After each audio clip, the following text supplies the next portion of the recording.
من شرور أنفسنا ومن سيئات أعمالنا من يهده الله فلا مضل له ومن يضلله فلا هادي له ونشهد أن لا إله إلا الله وحده لا شريك له ونشهد أن سيدنا ومولانا محمدا عبده ورسوله صلى الله تعالى عليه وعلى آله وصحبه وأتباعه وسلم تسليما كثيرا كثيرا. أما بعد فأعوذ بالله من الشيطان الرجيم. بسم الله الرحمن الرحيم. يا أيها الذين آمنوا هل أدلكم على تجارة تنجيكم من عذاب أليم تؤمنون بالله ورسوله وتجاهدون في سبيل الله بأموالكم وأنفسكم ذلكم خير لكم إن كنتم تعلمون وأخرى تحبونها نصر من الله وفتح قريب وبشر المؤمنين. وقال تعالى والذين جاهدوا فينا لنهدينهم سبلنا وإن الله لمع المحسنين. وقال تعالى كنتم خير أمة أخرجت للناس تأمرون بالمعروف وتنهون عن المنكر وتؤمنون بالله. صدق الله العظيم. وقال رسول الله صلى الله عليه وسلم إنكم على بينة من ربكم ما لم تظهر فيكم سكرتان سكرة الجهل وسكرة حب العيش وأنتم تأمرون بالمعروف وتنهون عن المنكر فإذا ظهر فيكم حب وتجاهدون في سبيل الله فإذا ظهر فيكم حب الدنيا فلا تأمرون بالمعروف ولا تنهون عن المنكر ولا تجاهدون في سبيل الله القائلون يومئذ بالكتاب والسنة كالسابقين الأولين من المهاجرين والأنصار. وقال رسول الله صلى الله عليه وسلم ألا فليبلغ الشاهد منكم الغائب أو كما قال النبي صلی اللہ علیہ وسلم. میرے محترم دوستوں، بزرگوں اور بھائیوں، اللہ تعالیٰ نے حضور صلی اللہ علیہ وسلم پر ختم نبوت کی وجہ سے اس امت کو بہت بڑی ذمہ داری عطا فرمائی ہے کہ اللہ تعالیٰ نے انسانوں کی ہدایت اور ان کی اصلاح کے لیے حضرات انبیاء کرام کو بھیجا. آدم علیہ السلام سے لے کر حضرت محمد صلی اللہ علیہ وسلم تک 1,24,000 انبیاء اور ایک روایت کے مطابق 2,00,000 انبیاء اللہ تعالیٰ نے بھیجے. نبی آتے تھے اور دعوت سے اپنی محنت شروع کرتے اور اپنی قوم کو اللہ کی طرف بلاتے اور ایمان والوں کو اللہ کے احکام کی تعلیم دیتے اور لوگ ایمان لاتے اور اللہ کے دین پر چلتے. نبی کے چلے جانے سے محنت چھوٹ جاتی اور محنت کے چھوٹنے سے یہ انسانیت پھر بے راہ روی کا شکار ہو جاتی. اللہ دوسرا نبی بھیج دیتے. وَإِن مِّنْ أُمَّةٍ إِلَّا خَلَا فِيهَا نَذِيرٌ. کوئی امت بھی اللہ نے ایسی نہیں بھیجی کہ جس میں اللہ سے ڈرانے والا نہ آیا. وَلِكُلِّ قَوْمٍ هَادٍ. اور ہر قوم کے لیے رہبری کرنے والے اور اللہ کی راہ کو بتلانے والے اللہ نے بھیجے. حضرت محمد صلی اللہ علیہ وسلم پر اللہ تعالیٰ نے اس نبوت کے سلسلے کو بند فرما دیا. آپ خاتم النبیین ہیں اور آپ نے مثال دی کہ تمام انبیاء یہ ایک خوبصورت عمارت کی شکل ہے کہ جسے عمارت کو اینٹوں سے بنایا جاتا ہے. ہر نبی اس عمارت کی ایک اینٹ ہے. کہ میرے آنے سے پہلے یہ عمارت مکمل ہو چکی تھی اور صرف ایک اینٹ کی جگہ باقی رہی اور میرے آنے پر یہ آخری اینٹ اس سے یہ عمارت مکمل ہو گئی. اب کوئی نبی نہیں آئے گا. فما انا خاتم النبیین لا نبی بعدی، میں نبیوں میں سے آخری نبی ہوں، میرے بعد کوئی نبی نہیں. وانتم آخر الامم، تم آخری امت ہو، تمہارے بعد کوئی امت نہیں. جب نبی نہیں تو کوئی امت نہیں. اور پھر فرمایا انا حظکم من النبیین، کہ نبیوں میں سے میں اللہ کا حبیب خاتم النبیین حضرت محمد صلی اللہ علیہ وسلم یہ تمہارا نصیبہ ہوں نبیوں میں سے. کیونکہ اللہ کے ہاں نسبت تو اللہ کی اور اللہ کے رسول کی چلتی ہے، اور میدان محشر میں حضرات جو ہے امتوں کو حضرات انبیاء کرام کے ساتھ بلایا جائے گا، اس نسبت سے پکارا جائے گا.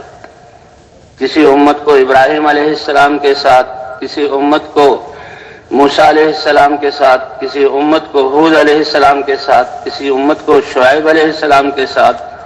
ہر نبی کے ساتھ اس کی امت اور اس کے پیروکار قیامت میں حاضر ہوں گے، اور یہ امت اس کی نسبت حضرت محمد صلی اللہ علیہ وسلم کی طرف ہوگی. فرمایا قیامت میں جنت میں، جو قیامت میں میدان محشر میں جنتیوں کی 120 صفیں ہوں گی، 120 صفیں ہوں گی، اور ان 120 صفوں میں سے 80 صفیں جنت میں جانے والوں کی اس امت کی ہوگی. ایک دفعہ حضور صلی اللہ علیہ وسلم نے فرمایا کہ کیا تم اس بات پر راضی نہیں میری امت کہ تم انسانوں میں سے جنت میں جانے والوں میں سے اس کا تہائی حصہ ہو؟ صحابہ کرام نے عرض کیا اے اللہ کے رسول ہم راضی ہیں. فرمایا نہیں، کیا تم اس بات میں راضی نہیں کہ پہلی ساری امتیں اور پھر یہ امت ساری انسانیت جنت میں جانے والے آدھے تم ہو، آدھی پہلے انبیاء کی امت ہو؟ صحابہ کرام نے کہا یا رسول اللہ ہم راضی ہیں. پھر حضور صلی اللہ علیہ وسلم نے فرمایا تم تو میدان محشر میں جنت میں جانے والوں میں سے تم ان کے 2/3 حصے ہوں گے. تو 80 صفیں اس امت کی ہوں گی اور باقی 40 صفیں جو ہیں وہ باقی امتوں کی ہوں گی. اور یہ فضیلت جو اس امت کو ملی ہے کیونکہ حضور صلی اللہ علیہ وسلم کی ختم نبوت کی وجہ سے اللہ تعالیٰ نے اس امت کو نبیوں والے کام سے نوازا ہے. قل هذه سبيلي ادعو الى الله على بصيرة انا ومن اتبعني وسبحان الله وما انا من المشركين. اللہ نے حکم فرمایا اپنے نبی کو آپ کہہ دیجئے یہ ہے میری زندگی کا راستہ. فرمایا ہماری زندگی اس کی تعبیر راستے سے کی ہے، اور راستے پہ تو انسان چلتا ہے، مسلسل نقل و حرکت ہے. بس تھوڑا سا تھکا، سانس لینے کے لیے بیٹھا اور پھر چل پڑا. یہ تھوڑی سی زندگی اللہ نے عمل کے لیے دی. اللہ کے رسول صلی اللہ علیہ وسلم نے فرمایا اعمار امتی ما بین 60 و 70، میری امت کی عمومی طور پر جو عمریں ہیں وہ 60 اور 70 کے درمیان ہیں، اور 12-13 سال اس کے جو ہیں بچپن میں گزر جاتے ہیں.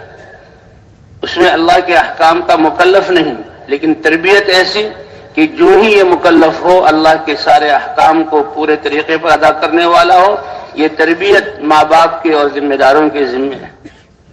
اور پھر انسان تہائی یا اس سے کچھ زیادہ یا کم سوتا ہے، اور سونے میں تو انسان کوئی عمل نہیں کرتا. پھر بڑھاپا آ جاتا ہے، اس میں قوتیں کمزور ہو جاتی ہیں. تھوڑا سا عرصہ ہے جوانی اور ادھیر عمر میں جس میں انسان کرتا ہے، تو اس پر اللہ تعالی دنیا میں بھی کامیابی عطا فرماتے ہیں اور آخرت میں بھی کامیابی عطا فرماتے ہیں. آخرت میں بھی کامیابی عطا فرماتے ہیں. تو اس لیے یہ فرمائے کہ یہ زندگی راستہ ہے، سبیلی، اور اس میں کام کیا ہے؟ ادعو الی اللہ، اللہ کی طرف یقین اور بصیرت کے ساتھ بلاتا ہوں. اور اللہ نے اپنے نبی کی زندگی کا جو مقصد بیان کیا اسی پر امت کے ہر فرد ایمان والے کا ومن اتبعنی، جس نے بھی لا الہ الا اللہ محمد الرسول اللہ کہا، اللہ فرماتے ہیں کہ بتا دو کہ ان کا راستہ اور زندگی کا مقصد بھی یہی کام ہے. ایک ہے اپنی ذات کے اعتبار سے اللہ کے احکام کو ماننا، اور ایک یہ ہے کہ ساری انسانیت کو سامنے رکھ کر محنت کرنا کہ وہ کیسے جہاں وہ اللہ کے احکام پر چلنے والے بن جائیں. فرمایا جیسے دنیا کی محنت ایک شخص وہ ہے جو اپنی ذات کے لیے محنت کرتا ہے اور چھوٹے سے خاندان کے لیے محنت کرتا ہے، ایک شخص وہ ہے جو اپنے قبیلے اور اپنے ملک کے لیے محنت کرتا ہے، ایک شخص ایسا ہے جو سارے عالم کو جو ہے لے کر محنت کرتا ہے۔ تو اس نے اپنی محنت کا میدان دنیا کو بنایا ہے، اور یہ چھوٹا سا برتن لے کر یہ اللہ کے دربار میں حاضر ہوا ہے۔ تو جو دنیا پر محنت کرنے والے ہیں تو دیتے تو ان کو بھی اللہ ہے، یہ نہیں کہ وہ اپنے چیزوں سے اور مخلوقات سے جو ہے فائدہ حاصل کر رہے ہیں، ان کو دینے والے بھی اللہ ہیں، اور یہ بڑا چھوٹا سا برتن لے کر حاضر ہوئے اور ان کے مطابق اللہ دیتے ہیں۔ لیکن دین کے ذریعے لینا یہ اس سے اعلیٰ راستہ ہے، کامیابی والا راستہ۔ تو ایک تو انسان اپنی ذات کو سامنے رکھ کر محنت کرے کہ میں کیسے اللہ کے ذات پر یقین کرنے والا اور اللہ کی ماننے والا بن جاؤں، یہ عام صالحین اور اولیاء کی محنت۔ اور ایک علاقے کو سامنے رکھ کر انسان محنت کرے کہ یہ کیسے سب اللہ کے سامنے جھکنے والے، اللہ کے ماننے والے بن جائیں، یہ حضرات انبیاء سابقین کی محنت کے مشابہ ہے کہ ان کا دائرہ محنت اور دائرہ ذمہ داری محدود ہوتا تھا۔ اور ایک یہ ہے کہ سارے انسانوں کو سامنے رکھ کر انسان محنت کرے، اور یہ حضرت محمد صلی اللہ علیہ وسلم کی مبارک محنت ہے، اور ختم نبوت کی وجہ سے اللہ نے اس امت کو اس محنت سے نوازا ہے۔ عائشہ فرماتے تھے کہ دیکھو موسیٰ علیہ السلام اللہ نے ان کو رسالت سے سرفراز فرمایا، بنی اسرائیل اور فرعون اور اس کی قوم کی ذمہ داری عطا کی، اور اللہ نے اسے اپنے ہم کلامی سے کا شرف بخشا۔ براہ راست کوہ طور پر آئے تھے، اللہ نے فرمایا اخلع نعلیک انک بالوادی المقدس طویٰ، اپنے یہ ہیں دونوں جوتوں کو اتار دو، آپ مقدس وادی میں ہیں، کہ اللہ آپ سے بات کر رہے ہیں۔ اور پھر فرمایا اننی انا اللہ لا الہ الا انا فاعبدنی واقم الصلاۃ لذکری۔ اور پھر اللہ تعالیٰ نے یہ ذمہ داری دی کہ میں نے تمہیں اپنی رسالت کے لیے چنا ہے، اور میں نے اس پیغام کو لے کر بنی اسرائیل اور جو ہے فرعون تک جاؤ، اذهب الى فرعون انه طغى، جاؤ فرعون کی طرف، کیونکہ حضرات انبیاء کرام کی دعوت یہی بگڑے ہوئے انسانوں کی بننے کا راستہ ہے، اور دعوت اس کا راستہ ہے۔ تو موسیٰ علیہ السلام کو یہ حکم ملا، ایک تو یہ تھا کہ موسیٰ علیہ السلام خود ہی اپنی رائے سے اپنے بھائی کو اپنے ساتھ لے لیتے، کیونکہ بنی اسرائیل یہ تو اہل کتاب تھے اور ایمان والے تھے، لیکن بگڑ گئے تھے، اس لیے حالات بگڑے۔ لیکن یہ نہیں ایک تو میں اپنی مرضی سے لے جاؤں اور ایک اللہ کا امر ہو، تو اذهب کے بجائے اکیلے تم جاؤ، اے موسیٰ اور ہارون تم دونوں جاؤ۔ اس کے لیے موسیٰ علیہ السلام نے اللہ سے دعا کی، اور اللہ نے ان کی دعا کو اس اونچے مرتبے پہ ہوتے ہوئے قبول کیا، اور فرمایا اب تم دونوں جاؤ۔ اور اللہ تعالیٰ نے قرآن پاک میں 5 صفحے کے بقدر اللہ نے اپنے احسانات کو گنوایا، کیونکہ بہت بڑی دولت عطا فرمائی۔ اللہ کا امر عبادت والا، یہ بھی جو اللہ کے اوامر کائنات کی تخلیق اور موجود کرنے سے متعلق ہیں، یہ عبادت کا امر اللہ کا ان سے زیادہ طاقت والا ہے، تو وہ امر انبیاء کو کہ جس سے اللہ کا سارا دین زندہ ہو، وہ کتنا طاقتور ہوگا۔ کہتے صیغے کو تثنیہ بنانے کے لیے کہ ایک جاؤ، اس کے بجائے اذهب، اس کے لیے موسیٰ علیہ السلام نے دعا کی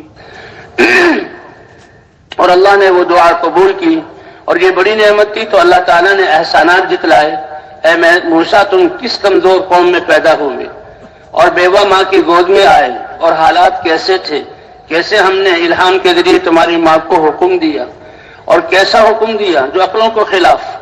اب ماں ڈر رہی ہے بچے کہ یہ بچہ کہیں فرعون کے فوجیوں کو پتہ نہ لگ جائے اور وہ میری گود سے چھین کر عام بچوں کی طرح اس کو شہید نہ کر دیں۔ فرمایا اس کے لیے صندوق بناؤ اور بچے کو صندوق میں ڈال دو۔ تو یہ سبق ہے کہ دیکھو اللہ کا امر، یقین ہو کہ اس میں کامیابی ہے، چاہے بولنے والے اور آنکھیں اور منظر کچھ بھی بتلا رہا ہو، اس میں اللہ کے امر میں کامیابی ہے۔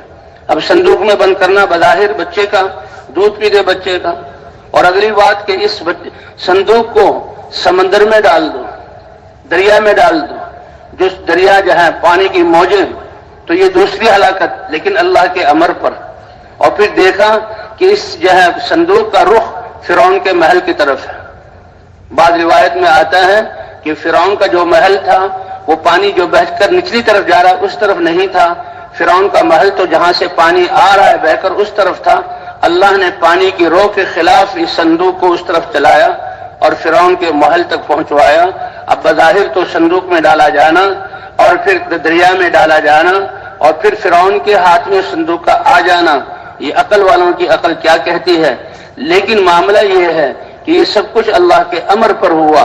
اللہ کے امر پر سب کچھ جاتا ہوا دکھائی دے، لیکن مسلمان کا یقین ہو کہ میری کامیابی اللہ کے امر کے ماننے پر ہے، تو کیسے اس والدہ نے اپنے موسیٰ علیہ السلام کی ماں نے اللہ کے احکام کو پورا کیا۔ اللہ فرماتے ہیں ہم نے وعدہ کیا تھا کہ اس بچے کو تمہاری گود میں واپس لائیں گے، تمہاری آنکھوں کو ٹھنڈا کریں گے، اور تھوڑی ہی دیر کے بعد اللہ نے اپنا وہ وعدہ پورا کر دکھایا۔ تو موسیٰ علیہ السلام کی دعا پر دعا قبول ہوئی اور اتنے احسانات جتلائے اللہ تعالیٰ نے، اور پھر فرمایا یہ بہت بڑا امر ہے، اے موسیٰ تم اپنے بھائی ہارون کو بھی لے جاؤ۔ لیکن اللہ کتنے مہربان ہیں کہ یہ امت اور پوری کی پوری امت ہر کلمہ گو ان کے لیے اللہ حکم فرما رہے ہیں، اے پیارے نبی آپ کہہ دیجئے میری زندگی کا راستہ اور مقصد مسلسل اللہ کی طرف بلانا ہے۔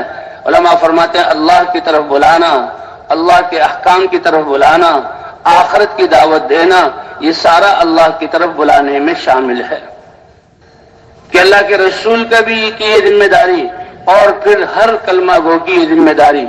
اس لیے حضور صلی اللہ علیہ وسلم نے اپنی امت کے ہر فرد کو، مردوں کو بھی، عورتوں کو بھی، غلاموں کو بھی، پڑھے ہوئے کو بھی، ان پڑھوں کو بھی، حتیٰ کہ بچوں کو بھی اس محنت میں پہلے دن سے اپنے ساتھ لیا کہ بھئی دعوت آپ کیسے دو، کرو کلمہ بھی آتا ہے کہ اس کلمے کی دعوت دو، اور ہماری دعوت تو کیا ہے، اے دنیا بھر کے انسانوں، اللہ نے سارے انسانوں کی دنیا اور آخرت کی کامیابی اپنے مبارک دین میں رکھی ہے، اور دین اللہ کے احکام ہے۔ تو بھئی یہ دعوت ہر فرد کے، ہر کلمہ گو کے ذمے ہے، ہر مرد کے، ہر عورت کے ذمے ہے۔ اور حضور صلی اللہ علیہ وسلم کی سیرت، حضرت ابوبکر صدیق رضی اللہ تعالیٰ عنہ اسلام لاتے ہیں تو فوراً اسلام کی دعوت، اور پہلے ہی دن اور دوسرے ہی دن، کیونکہ خواص میں سے تھے، خواص سے تعلق تھا، فوراً کلمے کو پڑھتے ہی دعوت دی۔ 2 دنوں کی کمائی، جسے کہ حیات الصحابہ میں لکھا ہے، مکے کے 11 لوگ وہ اسلام میں داخل ہوئے حضرت ابوبکر رضی اللہ تعالیٰ عنہ کی دعوت سے۔ حضرت خدیجہ رضی اللہ تعالیٰ عنہ، اے اللہ کے رسول آپ مجھے دعوت دے رہے ہیں، اس کلمے کو قبول کیا اور فوراً دعوت دی، اور دعوت میں اپنی ساری صلاحیتوں اور جان مال کا خرچ یہ جو ہے اس دین کے لیے ہے کہ اللہ کے رسول آپ سب سے پہلے مجھے دعوت دے رہے ہیں اور میں آپ کی دعوت کو قبول کرتی ہوں۔ تو جو بھی کلمہ پڑھتا تھا وہ اس دعوت کو شروع کرتا تھا۔ حضرت ابو ذر غفاری رضی اللہ تعالی عنہ پہلے اپنے بھائی کو بھیجا کہ دیکھو مکہ میں کوئی حالات بدلے ہیں اور کوئی ہستی آئی ہے، اور کہتے ہیں آسمان سے وہی آتی ہے۔ وہ بھائی آئے، حالات کو دیکھا اور جا کر حالات بیان کیے۔ حضرت ابو ذر رضی اللہ تعالیٰ عنہ سے مطمئن نہ ہوئے، خود آئے، اور خود آئے جب مکے کے حالات کو دیکھا کہ جس سے ملنے کے لیے میں آیا ہوں اس کے تو خلاف بازار گرم ہے، اور سارے مکے والے اور سردار یہ اس کے خلاف ہیں اور ایمان والوں کو تکلیفیں پہنچا رہے ہیں، تو پوچھنے کی ہمت نہ ہوئی، بس مکے کی گلیوں میں پھرتے رہے کہ نظر آ جائیں، لیکن اللہ کی شان حضور سے ملاقات نہ ہو سکی۔ بیت اللہ میں آ گئے، حضرت علی رضی اللہ تعالیٰ عنہ دیکھا ایک پردیسی مہمان ہے، اپنے ساتھ لے گئے، مہمان نوازی کی، رات کو سلایا اور پھر وہاں سے نکل پڑے۔ دوسرے دن بھی ایسا ہی ہوا۔ تیسرے دن حضرت علی رضی اللہ تعالیٰ عنہ نے پوچھا، جب پوچھا تو اب چوکنے ہو گئے اور فرمایا کہ پہلے وعدہ کرو کہ جو بات پوچھوں گا کسی کو بتاؤ گے نہیں۔ اس سے پہلے اطمینان سے چل رہے تھے کیونکہ یہ معاملہ ایسا حساس تھا اس وقت۔ حضرت علی نے کو بتایا، فرمایا ہاں میں تمہیں ساتھ لے جاؤں گا، لیکن جب مجھے احساس ہو کہ کوئی نظریں ہماری پیچھا کر رہی ہیں تو میں بیٹھ جاؤں گا اور تم آگے چلے جانا۔ میری بیٹھنے کی کیفیت جیسے پیشاب کرتا ہے کوئی آدمی یا جوتے کا تسمہ ٹھیک کرتا ہے، تاکہ یہ احساس نہ ہو کہ تم میرے ساتھ کسی منزل کی طرف جا رہے ہو۔ اور اللہ کے رسول صلی اللہ علیہ وسلم کی خدمت میں حاضر ہوئے۔ یہ دعوت اتنا طاقتور امر ہے، حضور صلی اللہ علیہ وسلم نے دعوت دی اور آپ کے دعوت دیتے ہی حضرت ابو ذر رضی اللہ تعالیٰ عنہ فوراً اسلام میں داخل ہوئے اور لا الہ الا اللہ محمد الرسول اللہ اس کی گواہی دی. اور اس کلمے کے اقرار، دل سے اقرار کرتے ہی ساری حضور صلی اللہ علیہ وسلم کی صحبت اور آپ کی دعوت کی برکت سے ساری جو ہے چیزوں کا تأثر دل سے نکل گیا، سارا خوف نکل گیا. اللہ کے رسول مجھے اجازت دیں، یہ کلمہ تو اتنا اونچا ہے اور یہ کلمہ اتنا قیمتی، ایسے نور والا ہے، ایسا علم ہے کہ یہ جاہل لوگ جو اس کلمے سے ناواقف ہیں ان تک میں اس پیغام کو پہنچاؤں. اللہ کے رسول کو پتا تھا کہ مکے والے کتنی سخت مخالفت کر رہے ہیں. فرمایا نہیں، تم اپنی قوم میں چلے جاؤ اور وہاں رہو، اور جب تمہیں پتہ لگے کہ میرا امر غالب آ گیا ہے تو آ جانا. لیکن حضرت ابو ذر حضور صلی اللہ علیہ وسلم نے تو شفقت میں فرمایا، لیکن یہ سمجھ گئی کہ حضور صلی اللہ علیہ وسلم شفقت کی وجہ سے، کوئی مخالفت مقصود نہیں تھی، حضور کا امر شفقت کی وجہ سے تھا. اور اسی وقت بیت اللہ میں گئے اور بیت اللہ کے چاروں طرف مسجد حرام کا جو برآمدہ تھا وہاں لوگ کفار بیٹھے رہتے تھے، اسلام کے خلاف اسکیمیں جو ہے بناتے رہتے تھے اور مسلمانوں کو اور حضور صلی اللہ علیہ وسلم کو تکلیفیں پہنچاتے رہتے تھے. انہی کے بیچ میں اب یہ کلمہ ایسا کہ سب کا تأثر نکلا. اس لیے کہتے ہیں کہ ہم اس کلمے کی اتنی دعوت دیں کہ ساری چیز کا تأثر ہمارے دلوں سے نکل جائے، اللہ کی ذات کا تأثر آ جائے، اللہ کی ذات پر ہونے کا یقین. اور ساری مخلوق یہ تو محتاج ہے، اللہ کے حکم کے بغیر اس سے کچھ نہ ہونے کا یقین ہمارے دل میں آ جائے. تو صحابہ کو تو یہ فوراً حاصل ہو جاتا تھا اور فوراً ان کو پکارا، اے مکے والوں دیکھو میں ابو ذر ہوں اور میں گواہی دیتا ہوں اللہ کے علاوہ کوئی عبادت کے لائق نہیں. یہ کلمے کی گواہی دینا یہ ان سب کو دعوت دینے کے لیے تھا. اور انہوں نے دیکھا کہ ایک پردیسی اور اجنبی آدمی، ہم تو اس کلمے کو روکنا چاہ رہے ہیں، اپنی ساری قوتیں صرف کر رہے ہیں. وہ سارے کھڑے ہوئے اور پل پڑے اور امڑ پڑے ابو ذر رضی اللہ تعالیٰ عنہ پر اور ان کو مارنا شروع کیا، حتیٰ کہ قریب تھے کہ جان نکل جائے. حضرت عباس رضی اللہ تعالیٰ عنہ اگرچہ وہ اسلام میں داخل نہیں ہوئے تھے، انہوں نے معاملے کی نزاکت کو سمجھا. کہا تم کس شخص کو مار رہے ہو؟ یہ عام آدمی نہیں، یہ قبیلہ غفار کا اہم آدمی ہے. اگر ان کا یہ آدمی تمہارے ہاتھوں سے اس کا خون ہو گیا تو قبیلہ غفار تمہارے شام کی طرف جو راستہ ہے تجارت کا اس سے تمہیں روک دیں گے اور تم پھر اس طرف نہ جا سکو گے. اور تمہارا گزر کہ سردیوں میں تم یمن کی طرف جاتے ہو اور تم وہاں سے تجارت کر کے ساز و سامان لاتے ہو، اور تم گرمیوں میں جہاں شام کی طرف جاتے ہو، شام کی طرف جو گرمیوں میں تمہارے اسفار اور تجارت بند ہو جائیں گی، تو لہذا انہوں نے چھوڑا. لیکن اتنا مارا تھا کہ مرنے کے قریب ہو گئے. رات گزاری، اگلا دن آیا، سورج چڑھا، لوگ اپنے کاموں میں گئے تو حضرت ابو ذر غفاری رضی اللہ تعالیٰ عنہ اپنی ساری تکلیفوں کو بھول گئے. اس لیے کہتے ہیں کہ اپنی تقاضوں کو قربان کر کے اپنی تقاضوں کو قربان کر کے اس کام کے تقاضوں کو مقدم کرنا، پھر جا کے دعوت دی، پھر ایسے ہی پٹائی ہوئی، پھر تیسرے دن بھی ایسا ہی ہوا. تو ایسے بھائی سارے صحابہ، مرد ہوں یا عورتیں ہوں، بچے ہوں، غلام ہوں، سب کے سب اس دعوت والے کام میں لگے ہوئے تھے. مکہ مکرمہ میں انفرادی دعوت چل رہی تھی اور پھر یہی مدینہ منورہ میں اس دعوت کو اجتماعی صورت حاصل ہوئی. وہ 6 صحابہ جو آئے تھے ان کی سے ایک ماحول بن گیا کہ دین پر چلنے کے لیے ایک دل کا یقین کا ہونا ضروری ہے، اور دل کے یقین کا بدلنا وہ کلمے کی دعوت سے ہوگا، اور دوسرے ماحول کا ہونا ضروری ہے. حضرت مولانا صاحب رحمۃ اللہ فرماتے تھے کہ دین کو سمجھنا، دین پر عمل کرنا اور دین کی محنت کرنا اور دین کے لیے قربانی کرنا یہ ماحول سے ہوتا ہے. جب ماحول نہ ہو تو بڑا مشکل ہوتا ہے، اس کے لیے بہت بڑے ایمان کی ضرورت ہے. مکے میں ماحول نہیں ہے، لیکن صحابہ کرام حضور صلی اللہ علیہ وسلم کی صحبت اور اپنے اخلاص اور حضور صلی اللہ علیہ وسلم کی دعوت کی برکت سے سارے تکلیفوں کو برداشت کر رہے ہیں، لیکن دین پر چل رہے ہیں. اور مدینہ منورہ میں ایسا ماحول بنا کہ کوئی کافر 3 دن سے زیادہ اگر وہ سلیم التبع ہے، صحابہ کے اعمال اور ماحول کو دیکھتا تھا، اپنے کفر پر باقی نہیں رہ سکتا تھا. فتح مکہ کے بعد پھر جو لڑائی ہوئی آس پاس کے قبائل سے، تو ان قبیلوں میں سے ایک قبیلہ جو ہے سمامہ ابن اسال کا تھا، وہ اپنے قبیلے کے سردار تھے.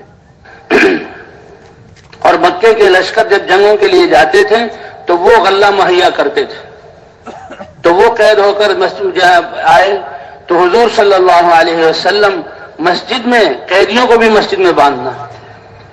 کہتے طائف والے حضور صلی اللہ علیہ وسلم نے طائف کا محاصرہ کیا تھا، مکہ فتح ہو چکا تھا، غزوہ حنین میں فتح ہو چکی تھی اور طائف کا محاصرہ کیا، اور پھر حضور صلی اللہ علیہ وسلم مدینہ منورہ تشریف لائے تو طائف والے آپس میں سوچنے لگے کہ آس پاس کے قبائل تو سب مسلمان ہو گئے اور طائف والے وہ ہیں جنہوں نے حضور صلی اللہ علیہ وسلم کو کیسی تکلیفیں دی تھی، اور انہوں نے کہا کہ بھئی ہم تو اب ہم اسلام میں داخل ہوئے بغیر ہم دنیا میں پنپ نہیں سکتے، تو وہ بھی چلے۔ اس سے پہلے حضرت عروہ ابن مسعود ثقفی وہ حضور صلی اللہ علیہ وسلم کی خدمت میں حاضر ہوئے اور اسلام میں داخل ہوئے، اور یہ ثقفی عروہ بن مسعود طائف والوں کے بڑے لاڈلے اور بڑے جو ہے ان کے ہاں محبوب تھے، لیکن اسلام اور اسلام کی دعوت جب ماحول نہ ہو تو یہ بہت اس کی مخالفت کی وجہ بنتی تھی۔ عروہ بن مسعود رضی اللہ تعالیٰ عنہ جب اسلام میں داخل ہوئے اللہ کے رسول صلی اللہ علیہ وسلم سے عرض کیا اللہ کے رسول مجھے اجازت دیں میں اپنی قوم کو اس کلمے کی دعوت دوں گا۔ حضور صلی اللہ علیہ وسلم کو کیونکہ طائف والے ابھی ایمان میں داخل نہیں ہوئے تھے، کفر پہ ہونے کی وجہ سے ان کی سختی اور اسلام دشمنی کو سمجھتے تھے، حضور صلی اللہ علیہ وسلم نے فرمایا کہ نہیں احتیاط کرو، مجھے خطرہ ہے کہ وہ تمہیں نقصان پہنچائیں گے۔ لیکن عروہ بن مسعود کو اس بات پر گمان تھا کہ میں تو ان کا بڑا محبوب اور لاڈلا ہوں، مجھ سے بہت محبت کرتے ہیں، میری بات کا زیادہ سے زیادہ انکار کر دیں گے، تو یہ اپنے بالا خانے پر جن کا بالا خانہ تھا اس پر چڑھے اور قوم کو بلایا اور ان کو دعوت دینا شروع کی۔ حالانکہ یہ ان کے بہت محبوب تھے، لیکن دعوت جب ماحول نہ ہو اور کفر کا ماحول ہو تو دعوت دینا بہت مشکل کام۔ جو ہی دعوت دی تو وہی قوم جو ان سے لاڈ و پیار کرتی تھی تیروں کی بارش ان پہ برسائی اور ایک تیر ان کو لگا اور اس کی وجہ سے عروہ ابن مسعود شہید ہو گئے۔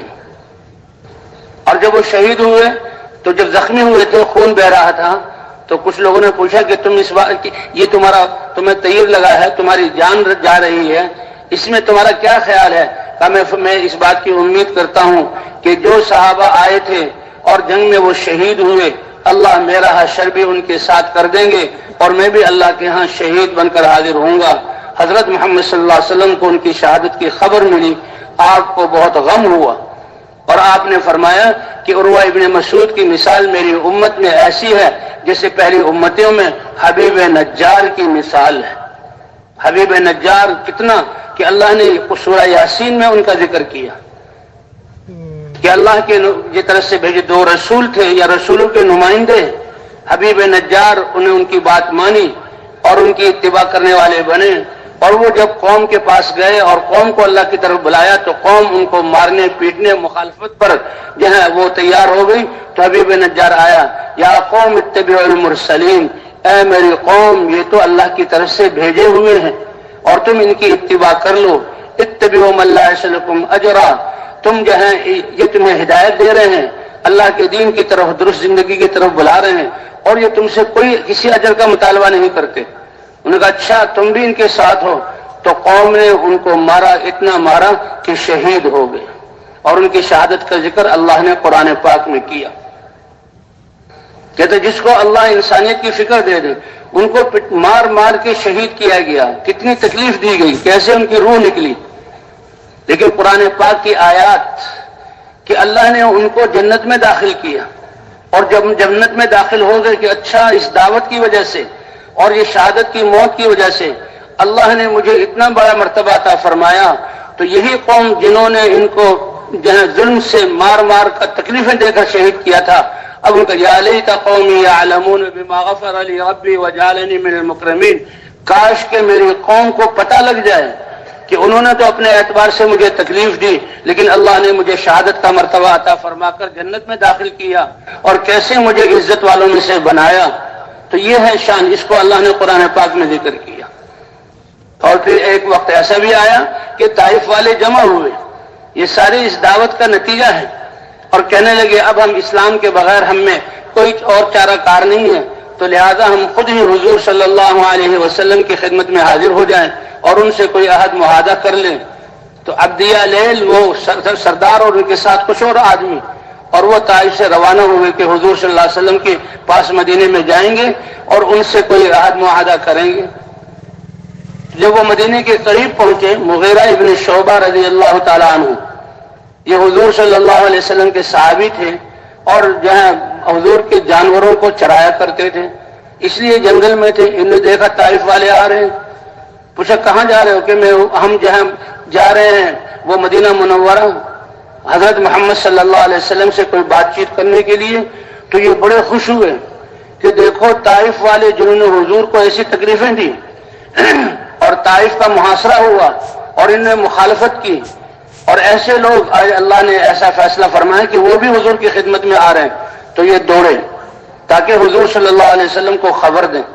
اب حضور صلی اللہ علیہ وسلم کی خدمت میں دوڑے ہوئے آ رہے تھے، راستے میں ابو بکر مل گئے۔ اے مغیرہ ابن شعبہ کہاں جا رہے ہو؟ کہ اللہ کے رسول کو خوشخبری سنانے کہ اللہ کے ہاں ان کی محنت ایسی قبول ہوئی کہ طائف والے بھی آ رہے ہیں۔ تو یہ ہے بھائی دعوت کا خاصہ کہ اس دعوت کے ذریعے سے اللہ ایسے ایسے لوگوں کو ہدایت عطا فرماتے ہیں۔ جب مکہ میں ہدایت چالو ہوئی تو مکہ کے لوگ کہا کرتے تھے کہ اگر کوئی یہ کہے کہ خطاب کا گدھا وہ تو جانور ہے، اگر وہ مسلمان ہو گیا کلمہ پڑھ لیا تو اس کو مانا جا سکتا ہے، لیکن خطاب کا بیٹا عمر اسلام لے آئے، وہ اتنے سخت دل والا اسلام کا اتنا مخالف ہے کہ وہ اس کی تصدیق نہیں ہو سکتی کہ وہ اسلام لے آئے۔ لیکن آخر کار حضرت عمر رضی اللہ تعالیٰ عنہ بھی دار ارقم میں حضور صلی اللہ علیہ وسلم کی خدمت میں حاضر ہوئے۔ حضرت بلال دربانی کے فرائض انجام دے رہے تھے تو حضرت بلال نے اللہ کے رسول یہ عمر آ رہا ہے، اللہ کے رسول سمجھ گئے کہ رات اس کے لیے دعا کی ہے، اے اللہ دو عمروں میں سے ایک عمر کو جو ہے ہدایت دے کر ان کی قوت اسلام کے لیے لگوا دے۔ جی عمرو بن ہشام یا عمر بن خطاب حضور سمجھ گئے کہ میری دعا ان کے حق میں قبول ہوئی کہ اے بلال آنے دو، اور حضرت بلال رضی اللہ تعالیٰ حضور کے سامنے دو زانو ہو کر بیٹھے اور کہا اشہد ان لا الہ الا اللہ واشہد ان محمد رسول اللہ۔ تو بھیا ہے دعوت کا خاص۔ حضرت ابو بکر نے جب مغیرہ ابن شعبہ سے سنا کہ طائف والے حضور صلی اللہ علیہ وسلم کی خدمت میں حاضر ہو رہے ہیں تو حضرت ابو بکر نے کہا اے مغیرہ، اللہ کے رسول کو یہ خوشخبری دینے کے لیے اگر تم مجھے موقع دے دو کہ میں حضور کو بتاؤں حضرت مغیرہ ابن شعبہ حضرت ابو بکر صدیق کے مرتبے کو اور اللہ کے رسول سے تعلق اور ان کی قربانیوں کو اور اللہ کے ہاں ان کا درجہ جانتے تھے، تو مغیرہ ابن شعبہ نے ٹھیک ہے میں اب ترجیح دیتا ہوں، آپ اس کے لائق ہیں۔ حضرت ابو بکر صدیق رضی اللہ تعالیٰ عنہ نے حضور صلی اللہ علیہ وسلم کو خبر دی اور حضور اس کو اس خبر کے ذریعے خوشی حاصل ہوئی، اور آپ نے ان طائف والوں کو کہاں ٹھہرایا؟ مسجد کے برآمدے میں ان کے لیے جو ہے خیمہ لگوایا گیا اور وہاں پر ان کو ٹھہرایا گیا۔ لیکن یہ دین میں فوراً داخل نہیں ہوئے، انہوں نے کہا ہماری کچھ شرطیں ہیں۔ کہ کیا شرطیں ہیں؟ کہ بتوں کو ہم نہیں توڑیں گے۔ کہا فرمایا کہ بتوں کی نفی تو ہے، بتوں کو توڑنا پڑے گا۔ کہا ہم اپنے ہاتھوں سے نہیں توڑیں گے۔ حضور نے فرمایا ٹھیک ہے ہم کوئی بھیج دیں گے تمہارے بتوں کو توڑ دیں گے۔ اور فرمایا کہ ہم نماز نہیں پڑھیں گے، یہ نماز کے لیے نیچے جھکنا۔ کہا اس دین میں کوئی خیر نہیں جس میں نماز نہ ہو۔ کہا ہم عشر اور زکوٰۃ نہیں دیں گے۔ تو حضور نے فرمایا ٹھیک ہے اس بات کو لے لیا جائے، لیکن جب یہ دین پر چلیں گے تو خود عشر اور زکوٰۃ دینے والے بن جائیں گے۔ اور ایسے محتاط کہ خالد ابن سعید یہ واسطہ تھے جو ہے حضور صلی اللہ علیہ وسلم اور طائف والوں کے درمیان، اور وہ اب صحابہ کرام اب ان کے لیے خیمہ بھی لگوایا ہے اور صحابہ کرام کی طرف سے ان کے لیے کھانا بھی آ رہا ہے۔ تو یہ ایسے شک والے کہ جب کھانا آتا تھا تو کہا ہم تو نہیں کھاتے مسلمانوں کا کھانا، پتہ نہیں اس میں کیا ملا ہوگا، اے خالد ابن سعید پہلے تم کھانا کھاؤ ہم تمہیں دیکھ رہے پھر ہم کھائیں گے۔ تو خالد ابن سعید کے بعد یہ کھانا کھاتے تھے، اور پھر اللہ تعالیٰ نے ان کو اسلام کی توفیق دی اور یہ کلمہ پڑھنے والے بنے اور نمازوں کا انہیں اقرار کیا، اور پھر سارے احکام پر آئے، اور حضور صلی اللہ علیہ وسلم نے ان کے ساتھ حضرت ابو سفیان اور صحابہ کو بھیجا کہ طائف کے بتوں کو جہاں توڑ دیں۔ اللہ نے طائف والوں کو بھی ہدایت عطا فرما دی۔ تو اللہ نے صدیوں بعد یہ محنت ہمیں عطا فرمائی ہے۔ اللہ تعالیٰ ہمیں اس کی قدر کرنے کی توفیق عطا فرمائے۔ ختم نبوت کی وجہ سے اللہ نے یہ محنت اس امت کی ذمہ داری بنایا اور اس امت کے لیے اس محنت کو آسان کیا۔ لا یکلف اللہ نفسا الا وسعها، جس چیز کا اللہ حکم دے دیں مکلف بنا دیں، یہ دلیل ہے کہ اس کی استعداد بھی اللہ نے ہم میں رکھ دی ہے۔ کہتے ہیں لا الہ الا اللہ محمد الرسول اللہ، اس کا اقرار اتنی بڑی دولت ہے اور یہ اتنی بڑی استعداد اور صلاحیت پیدا کرتے ہیں کہ ہر کلمہ گو، حتیٰ کہ بچہ جو پیدا ہوا ہے ماں باپ کی مسلمان ہے اس کو کلمہ پڑھائیں گے، اللہ نے اس بچے کے ایمان والے گھر میں پیدا ہونے کی وجہ سے اور ماں باپ اس کی دینی تربیت کریں گے تو یہ بچہ بھی بہت قیمتی ہستی ہے کہ لاکھوں انسانوں کی ہدایت کا ذریعہ، اور لاکھوں اور کروڑوں انسانوں کی ہدایت کا کیا مطلب کہ اللہ تعالیٰ اس کی زندگی اور دعوت سے ان کو ایمان کے دولت سے نوازیں گے اور وہ لوگ دین پر چلنے والے بنیں گے، اللہ کے احکام کو اپنائیں گے علاقے کے علاقے، اور وہ دعوت والے بنیں گے تو ان کی برکت سے اللہ ان کی دنیا بھی بنا دیں گے، آخرت بھی بنا دیں گے۔ اس لیے اللہ نے بہت آسان کیا۔ اب یہ دعوت کیا آسانی ہے کہ مسلمان اپنے جسم سے باہر اس کام کے کرنے میں کسی چیز کا محتاج نہیں ہے، چاہے دنیا کے کوئی اسباب بھی اس کے پاس نہ ہو، یہ ساری دنیا کے اسباب اور ذمہ داری اس کے پاس ہو تو اس دعوت والی محنت کو کر سکتا ہے، کیونکہ اس محنت میں سب سے پہلے دعوت ہے، اور دوسرا تعلیم و تعلم سیکھنا سکھانا ہے، اور تیسرا ذکر و عبادات کو صحیح نہج پر قائم کرنا ہے، اور چوتھا خدمت ہے حضور صلی اللہ علیہ وسلم علیہ اخلاق اور صفات کے ساتھ۔ تو یہ چار اعمال ہیں کہ دعوت، سب سے پہلا عمل دعوت ہے کہ ہر کلمہ کو دعوت دے۔ تو بھائی ہم اللہ کے راستے میں نکل کر، اور ان اعمال کے کرنے میں انسان دائیں بائیں کی چیزوں کا محتاج نہیں ہے۔ جی ہاں، ہر مسلمان دعوت دے، مرد اور عورت اور بچہ، آزاد اور غلام، ان پڑھ اور لکھا پڑھا، سب یہ دعوت میں مخلوق سے اللہ کی طرف بلانا، اموال اور اسباب سے اعمال کی طرف بلانا، اور دنیا سے آخرت کی طرف بلانا۔ تو یہ اعمال ہیں، ہم اللہ نے ہمیں اس کام کو سیکھنے کے لیے نکلنے کی توفیق عطا فرمائی۔ بھائی سب سے پہلے تو نیت ہے کہ ہم یہ نیت رکھیں کہ ہم تو سیکھنے والے ہیں۔ حضرت مولانا الیاس صاحب رحمۃ اللہ علیہ مجھے جو کام دیا گیا اس کا سوا حصہ سمجھا ہوں، اور اس کا سوا حصہ تمہیں سمجھا سکا ہوں، اور جو تم کو سمجھا سکا اس کا سوا حصہ تم سمجھ چکے ہو۔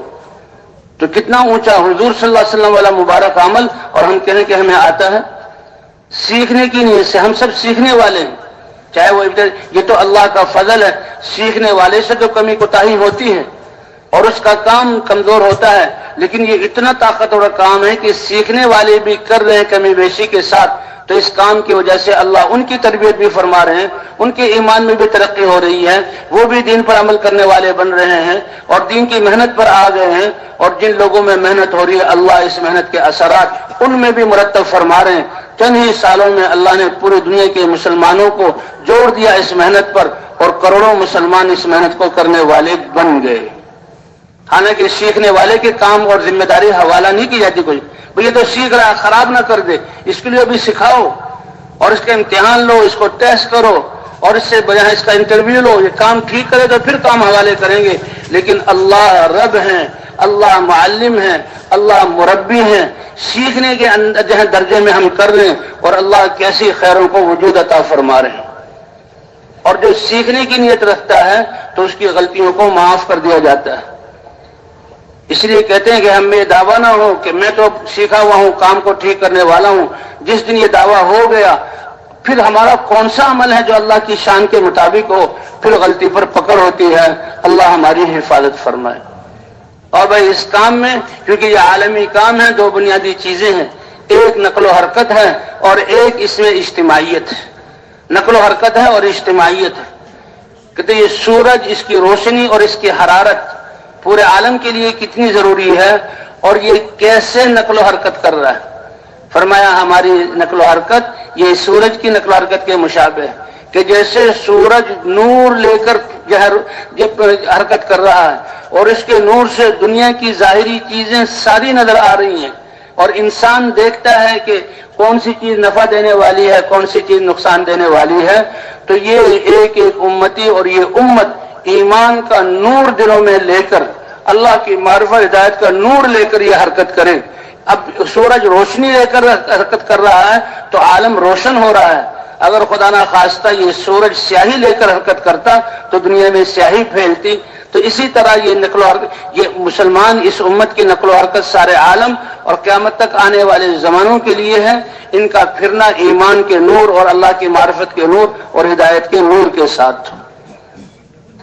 تو جیسے اس نور سے چیزوں کے نفع نقصان کی کیفیت ظاہر ہوتی ہے، ان کے پھرنے سے اللہ انسانوں کے دلوں کو وہ نور عطا فرمائیں گے جن سے وہ پہچانیں گے کہ کون سے اعمال ہمیں دنیا آخرت میں کام جو ہے نفع دینے والے ہیں، کامیابی دلانے والے ہیں، اور کن اعمال سے ہمارے نقصان ہوگا اور وہ جو ہے ہلاکت کی طرف پہنچانے والے ہیں۔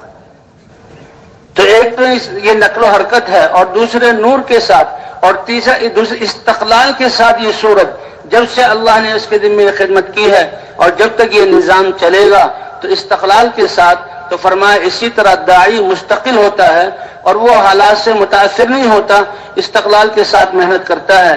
اس لیے بھائی اسی کی مشق کی جا رہی ہے کہ اللہ ہمیں اس بات کی توفیق عطا فرما دے، جب اللہ نے یہ مقصد اور محنت عطا فرمائی اور ہم نے اس محنت کو مقصد بنا کر کرنے کی نیت کی ہے، تو ایسے استقلال کے کریں، کوئی دنیا کی حاجت، کوئی دنیا کا حال اس سے استقلال سے ہمیں ہٹا نہ سکے اور کام کو آگے پیچھے نہ کر سکے۔ تو بھائی کریں گے نا استقلال کے ساتھ۔ سورج کیسے مستقل؟ کیونکہ اس کے نکلنے اور روشنی پر کائنات کا نظام ہے، اور یہ اللہ کی ذرہ برابر نافرمانی نہیں کر سکتا۔ تو کائنات میں اور انسان میں یہی فرق ہے کہ کائنات کی ہر چیز کو تو اللہ نے اپنے حکم کے ساتھ جکڑ دیا ہے، وہ نافرمانی کر نہیں سکتے، لیکن انسان کو اللہ نے اپنی رضا دینے کے لیے، نعمتوں سے نوازنے کے لیے اور آخرت کی نعمتیں دینے کے لیے اختیار دیا ہے کہ دیکھ لو، اگر تم جہاں سیدھے راستے پر چلو گے اللہ راضی ہوں گے، اللہ اپنی رضا عطا فرما کر کامیابی کر دیں گے، اور اگر تم اس کو قبول نہ کرو تو کوئی زبردستی نہیں ہے۔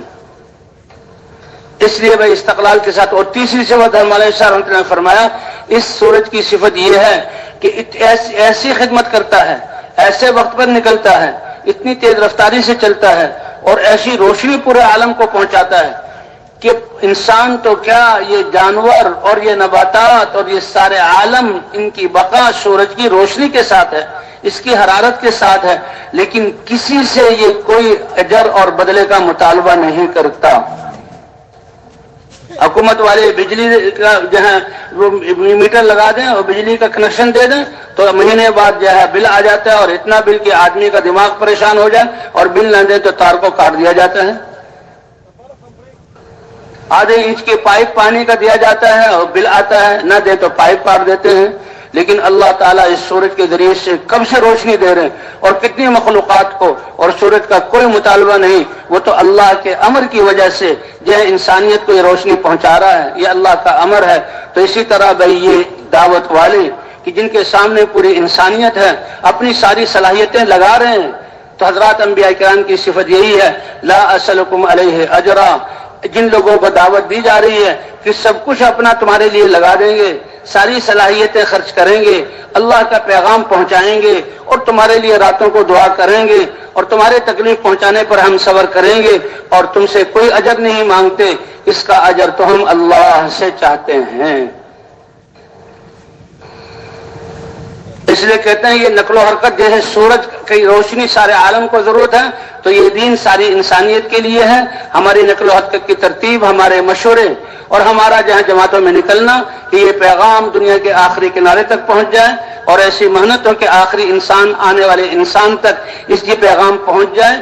اللہ نیت کے بقدر، جس کی نیت ہوگی اس کے بقدر انسان کا درجہ اللہ کے ہاں ہوگا۔ جتنی بڑی ذمہ داری کا احساس کریں گے اللہ کی مدد ان کے ساتھ ہوگی۔ المعونۃ بقدر المعونہ، جتنی بڑی ذمہ داری کا احساس ہو اللہ کی مدد، اور اللہ کی مدد سے یہ کام چلے گا، اور پھر اللہ ہدایت اللہ عطا فرمائیں گے، اور ان قدم اٹھانے والوں کو اللہ ان کی اپنی محنت کا، اور جو لوگ ان کی دعوت سے محنت پر آئے، قربانیوں کی، اور جو اعمال زندہ ہوئے، ان سب کو اپنی محنت اور اعمال کا پورا اجر عطا فرمائیں گے، اور اللہ تعالیٰ ان محنت کرنے والوں کو سب کے برابر اجر عطا فرمائیں گے۔ اسی لیے جو شروع میں آیا تھا هل ادلکم علی تجارۃ تنجیکم من عذاب علیم، اللہ فرما رہے ہیں اے ایمان والو، تم ایمان لا کر اتنے بلند ہو گئے ہو کہ اللہ تمہیں سودا بتلا رہا ہے۔ یہود نصارہ اور دنیا والے نہیں کہ تمہیں دنیا کی تجارت بتائیں، اللہ بتا رہے ہیں ایسی تجارت تنجیکم من عذاب علیم کہ تم عذاب علیم، دنیا کی ساری وباؤں، مصیبتوں، حالات، اور موت اور موت کے بعد میدان محشر تک آنے والے سارے مرحلے، ان کی مصیبتوں اور ناگواریوں سے بچ جاؤ، اور پل صراط سے گزر جاؤ، اور جہنم سے بچ کر جنت میں جانے والے بن جاؤ۔ ایسی تجارت نہ بتاؤں جو ان سارے مراحل کی تکلیفوں کو تم سے بچا لے. اور اس کی پہلی بنیاد تؤمنون باللہ ورسولہ، کہ تم اللہ کی ذات پر ایمان رکھو. تجاہدون فی سبیل اللہ باموالکم وانفسکم، اپنی جان اور مال جو اللہ ہی نے دی ہے، یہ اللہ کی امانت ہے، اس کو اللہ کے دین کے لیے لگاؤ. ذالکم خیر لکم ان کنتم تعلمون، یہ تمہارے لیے بہتر ہے اگر تم کچھ جانتے ہو. اس لیے بھائی صلاحیتوں کو اللہ کے دین کے لیے لگانا. اب جب ہماری جیسی نیت ہوگی، جتنی بڑی ذمہ داری کا احساس، تو اللہ کے ہاں ہم وہی شمار ہوں گے. اس لیے عائشہ فرمایا کرتے تھے کہ اگر ہم یہ نیت کر لیں کہ ہم تو حضور صلی اللہ علیہ وسلم کی محنت والے اور حضور کے مقصد اور فکر والے ہیں، تو اللہ کے ہاں ہم اس محنت اور فکر والے شمار ہو جائیں گے. اور پھر اللہ اسی کے مطابق ہماری تربیت فرمائیں گے اور ہماری نیتوں کا اثر پورے عالم پر پڑے گا. اور اللہ آخرت میں اجر بھی ایسے ہی دیں گے. فرمایا صرف مغفرت مقصود نہیں ہے. مغفرت تو اللہ ایک فاحشہ عورت اور وہ جنگل میں جاتے ہوئے ناپاک جانور کتے کو پانی پلا دے تو اس سے اللہ نے اس کی مغفرت فرما دی. اللہ کے رسول نے کہا، گواہی دی کہ وہ جنت میں ہے. تو بھئی اللہ تو مغفرت تو تین چھوٹی، وہ 99 جہاں لوگوں کا قاتل، اور جب اس کو ندامت ہوئی، کسی عابد سے اس نے مسئلہ پوچھا، اس نے کہا تمہارے لیے توبہ نہیں، اس کو بھی قتل کر دیا. 100 پورے ہو گئے. لیکن پھر دل میں ندامت آئی اور ندامت ہو کر عالم سے پوچھنے گیا، کیا میرے لیے توبہ ہے؟ اس نے کہا توبہ سے تمہیں کون روک سکتا ہے؟ تم توبہ کر لو، اللہ معاف فرما دیں گے. لیکن سمجھ گئے کہ جس ماحول میں رہتا ہے وہ ماحول اس کو ٹھیک نہیں چلنے دے گا. وہ جو ہے برے لوگوں کی بستی ہے وہ چھوڑ دو اور نیک لوگوں کی بستی میں چلے جاؤ. وہ چلنے لگا. ابھی آدھا راستہ بھی اس نے جو ہے طے نہیں کیا تھا کہ موت آ گئی، وقت آ گیا، اجل آ گئی، فرشتے آئے، اس کی روح قبض کر لی. وہ جب گرا اور گرتے ہوئے بھی زندگی کے سانس باقی تھے، اس کو ندامت تھی اور عزیمت تھی کہ بھئی جو عالم نے کہا میں نے اس پر عمل کرنا، اس بستی کو چھوڑنا. کہا گرتے ہوئے بھی اپنے جسم کو اس نے آگے کی طرف سرکایا. یہ ندامت اور اس کی یہ حرکت اللہ کو پسند آ گئی. اب حدیث میں صاف ہے کہ رحمت کے فرشتے بھی آ گئے اور عذاب کے فرشتے بھی آ گئے. عذاب کے فرشتے کہنے لگے زندگی دیکھو، کتنا خون کیا ہے، وہ دیکھو، یہ جہنم کا مستحق ہے. اور وہ رحمت والے فرشتے کہ دیکھو یہ راستہ جو اس نے اختیار کیا، یہ تائب بن کر، نادم بن کر اللہ سے معافی مانگ رہا ہے، اور یہ جس نے قدم اس سے اللہ کے حکم کی بنیاد پر اٹھائے ہیں. اب دونوں کا جھگڑا تو اللہ کی طرف سے یہ ہوا، اللہ نے فرشتہ بھیجا کہ دونوں بستیوں کے فاصلے کو ناپ لیا جائے اور جس کے یہ زیادہ قریب ہو ان بستی والوں میں سے اس کو شمار کیا جائے. اگر جہاں بدماشوں کی، کافروں کی بستی کو چھوڑ کر آیا ہے وہ زیادہ قریب ہے تو یہ ان میں سے ہے، اور اگر جہاں جانے کا ارادہ کیا نیک لوگ ہیں اس کے زیادہ قریب ہے تو یہ ان میں سے شمار ہوگا. فرمایا فاصلہ ناپا گیا. لیکن امر تو اللہ کے ہاتھ میں ہے. اللہ کو اس کی ندامت اتنی پسند آئی. ایک روایت میں آتا ہے کہ وہ اپنی اصل بستی کے زیادہ قریب تھا، 42 یا 2 بالش. اللہ نے اس کو حکم دیا کہ وہ پھیل جائے، اور جس بستی کی طرف جا رہا تھا اس کے 2-3 بالش زیادہ تھے. اللہ نے فرمایا سکڑ جائے. جب دیکھا تو چند بالشوں کا فرق تھا کہ جس کی طرف جا رہا تھا وہ کم فاصلہ تھا. رحمت والے فرشتوں نے اس کو لے لیا اور اللہ کے رسول فرماتے ہیں کہ وہ جنت کا مستحق ہو گیا. تو پچھلے علاقے کو چھوڑنا اور تائب بن کر نکلنا. اس لیے بھائی ہم سارے عالم کی نیت، کیونکہ نقل کا سارے عالم کے لیے ہے، اور دوسرے اجتماعیت ہے کہ مجتمع ہو کر اس دل کے جڑے ہونے کے ساتھ یہ عمل ہوگا تو اس میں خیر و برکت ہوگی. تو اس لیے کہتے ہیں بھی جماعتوں کی صورت میں ہم نے چلنا ہے. مسجدوں میں بھی ہم نے جہاں جماعت کی صورت میں کام کرنا ہے اور مشورے کے تابع بن کر. تو اس کے لیے جماعتیں اللہ کے راستے میں جاتی ہیں. جو اللہ کے راستے میں کتنے خوش قسمت ہیں یہ لوگ کہ جو اللہ کے راستے میں جا رہے ہوں. تشکیل جب ہو تو فوراً اللہ کے راستے میں نکلے. تشکیل ہوتے ہی پھر دیر نہیں کرنی. اس کے لیے حضرت عبداللہ ابن رواحہ رضی اللہ تعالیٰ عنہ کا واقعہ کہ حضور نے ایک لشکر تیار کیا. زید ابن حارثہ، جعفر ابن ابی طالب، ان کو یکے بعد دیگر امیر، اور تیسرا عبداللہ بن رواحہ، اور خبر دی گئی تینوں شہید ہو جائیں گے. حضرت عبداللہ بن رواحہ نے دیکھا روانگی کے دن کہ جمعے کا دن ہے اور جمعے صبح کو جماعت روانہ ہو رہی ہے. حضور نے ہدایت دی اور روانہ کیا. انہوں نے کہا جمعے میں تھوڑا سا فاصلہ ہے اور یہ جمعے کا میری زندگی کا مدینے میں آخری دن ہے اور ابھی نماز ہونے والی ہے کچھ دیر بعد. ساتھیوں کو روانہ کر دیا. اب کتنی اچھی نیت کہ مسجد نبوی میں اور حضور صلی اللہ علیہ وسلم کی امامت میں اور خطبہ سن کر جمعے کو ادا کرنا، سواری تیار ہے اور میں چلا جاؤں گا۔ جماعت کو وہ آدھے دن پہلے چلے گئے اللہ کے راستے میں، اور یہ جمعے کے بعد حضور نے دیکھا، اے ابن رواحہ تم کیسے پیچھے رہ گئے؟ اے اللہ کے رسول لأجمع معک، آپ کے پیچھے جمعہ پڑھنے کے لیے، اور سواری تیز ہے، وہ وہاں منزل تک مجھ سے پہلے نہیں پہنچیں گے، میں سواری کو تیز دوڑا کر شام تک پہنچ جاؤں گا۔ فرق کتنا ہوا کہ اللہ کے راستے میں وہ آدھے دن پہلے نکل گئے، میں آدھے دن بعد جا رہا ہوں، اور دونوں مل جائیں گے، پھر آگے چلیں گے اور سب کو شہادت بھی نصیب ہوئی۔ اللہ کے رسول صلی اللہ علیہ وسلم نے فرمایا اللہ اکبر کہ آدھا دن کا وہ آدھے دن جو رہ گئے تو تم سے 500 سال کے جہاں پہلے آگے ہیں وہ آگے چلے گئے۔ جی ہاں، تو اس لیے ایک دفعہ حضور صلی اللہ علیہ وسلم نے ایک لشکر کو روانہ فرمایا، اور رات کا وقت تھا، صحابہ کرام کہنے لگے یا رسول اللہ اگر آپ اجازت دیں تو ہم رات گھروں میں گزاریں اور صبح کو نکل جائیں۔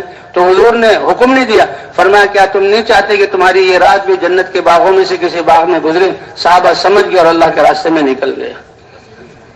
اس لیے بھائی جماعت ہو، جماعت کا ایک ذمہ دار ہو، اور دو ساتھیوں کی جوڑی بنا دی جائے۔ جماعت پوری ویسے بھی مشتمل ہے، اور دو ساتھیوں کی جوڑی بنا دی جائے، دو ساتھیوں کو خدمت کے لیے متعین کر دیا جائے۔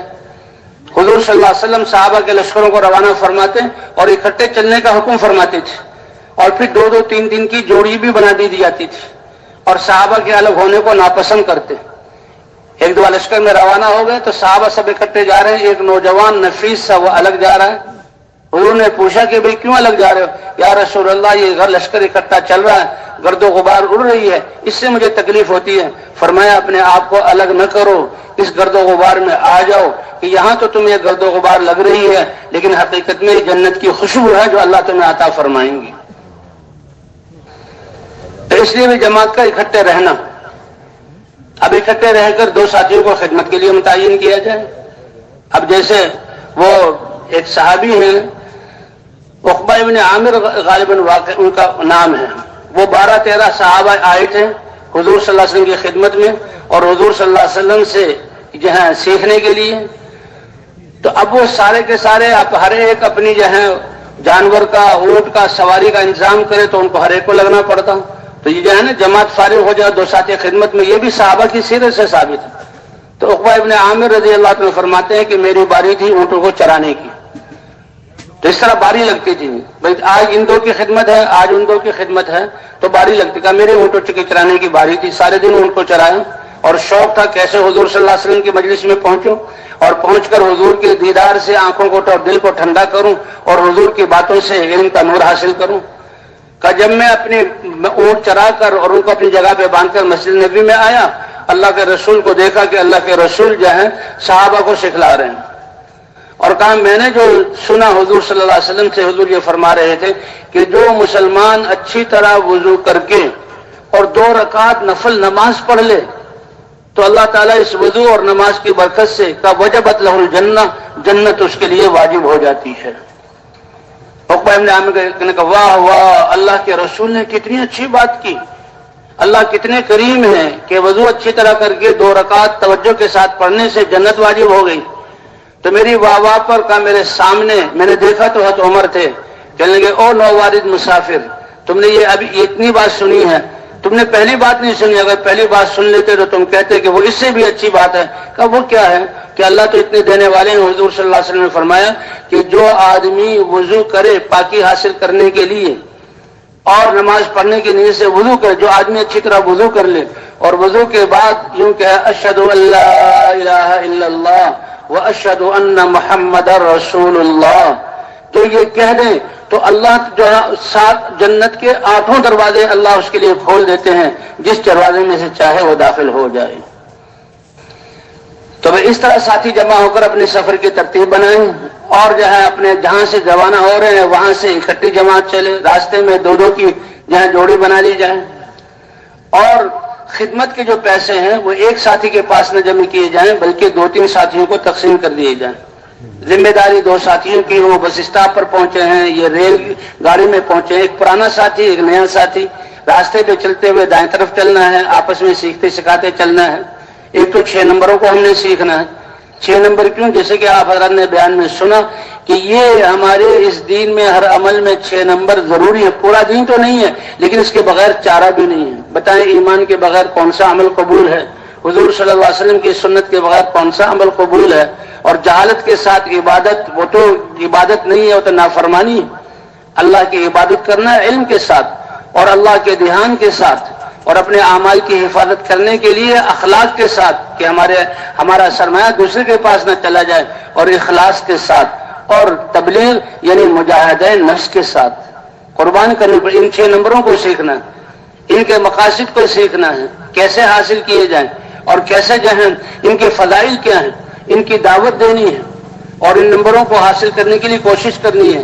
کہ سب سے پہلے یہ نمبر نماز میں، نماز کو ایمان کی بنیاد پر، نماز کو حضور صلی اللہ علیہ وسلم کی سنت کے مطابق، نماز کو اللہ کے اتارے ہوئے علم کے مطابق، نماز کو اللہ کے دھیان کے مطابق، اور تعلیم میں جو فضائل سنے ان فضائل کی استعداد اور شوق کے ساتھ، اور نماز کو اخلاص کے ساتھ، اور نماز کو مجاہدہ نفس کے ساتھ اس نماز کو پڑھنا ہے.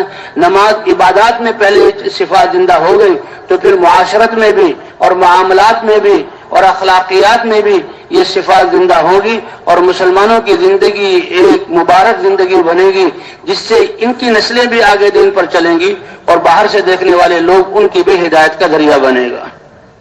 دعوت بھی ہے اور دین کو اب زندگی. صحابہ کہتے کونوا مثلنا، ہماری زندگی دیکھ لو، ہماری طرح ہو جاؤ. تو اس طرح بھائی 6 نمبروں کو سیکھنا ہے اور ہر جہاں عمل کو ان 6 نمبروں کی بنیاد پر کرنا ہے. اب بس اسٹاپ پہنچے ہیں اور یہاں اسٹیشن پر پہنچے ہیں تو 2 ساتھی خدمت والے ہی وہ بس والوں سے بات کریں گے، 2 ساتھی ہی وہ ریل گاڑی کی ٹکٹ لائیں گے اور ایک ساتھی کو دے دیں گے. اگر ریل گاڑی میں آنے میں دیر ہے اور یا بس کے آنے میں دیر ہے تو بھی ہم وہاں بیٹھے ہوئے ہیں تو دائی کا کوئی وقت جو ہے وہ خالی نہیں گزرنا چاہیے. اب اسٹیشن پر اور بس اڈے پر بہت سے لوگ آئے ہوئے ہوں گے، وہ بھی بسوں کے انتظار میں ہوں گے. جس سے شکاری وہ شکار کے انتظار میں بیٹھا ہوتا ہے اور یہی شکار نشانے پر آیا وہ اس کو شکار کرتا ہے. تو اسی طرح مسلمان کا مل جانا یہ ہمارے لیے بہت بڑی دولت. ساتھیوں کو 2 تقسیم کر کے انفرادی دعوت اڈوں پر اور جو ہے اسٹیشنوں پر یا ریل گاڑی میں اکٹھا کر کے ایک ساتھی بیان کرے، یہ ہمارا مزاج نہیں ہے. ایک ساتھی پرانا ہے، ایک ساتھی نیا ہے، اور ہماری دعوت کو اللہ نے کتنا آسان کیا کہ ہماری دعوت کیا ہے؟ لوگوں کو بتانا اے دنیا بھر کے انسانوں، کامیابی اللہ کے خزانوں سے ملتی ہے اور اللہ سے کامیابی لینے کا راستہ اللہ کا دین ہے، اور دین اللہ کے احکام اور حضرت محمد صلی اللہ علیہ وسلم کی سنت کا مجموعہ ہے، اور یہ دین ہماری زندگیوں میں آئے گا. اس کے لیے نبیوں کی محنت ہے اور ختم نبوت کی وجہ سے یہ محنت اللہ نے ہمارے ذمہ کی ہے. ہر مسلمان سے اس کی زندگی کا مقصد اور مسلمان ہونے کی عظمت کو بتلانا اور محنت پر اس کو آمادہ کرنا. تو بھائی کریں گے نا انشاءاللہ.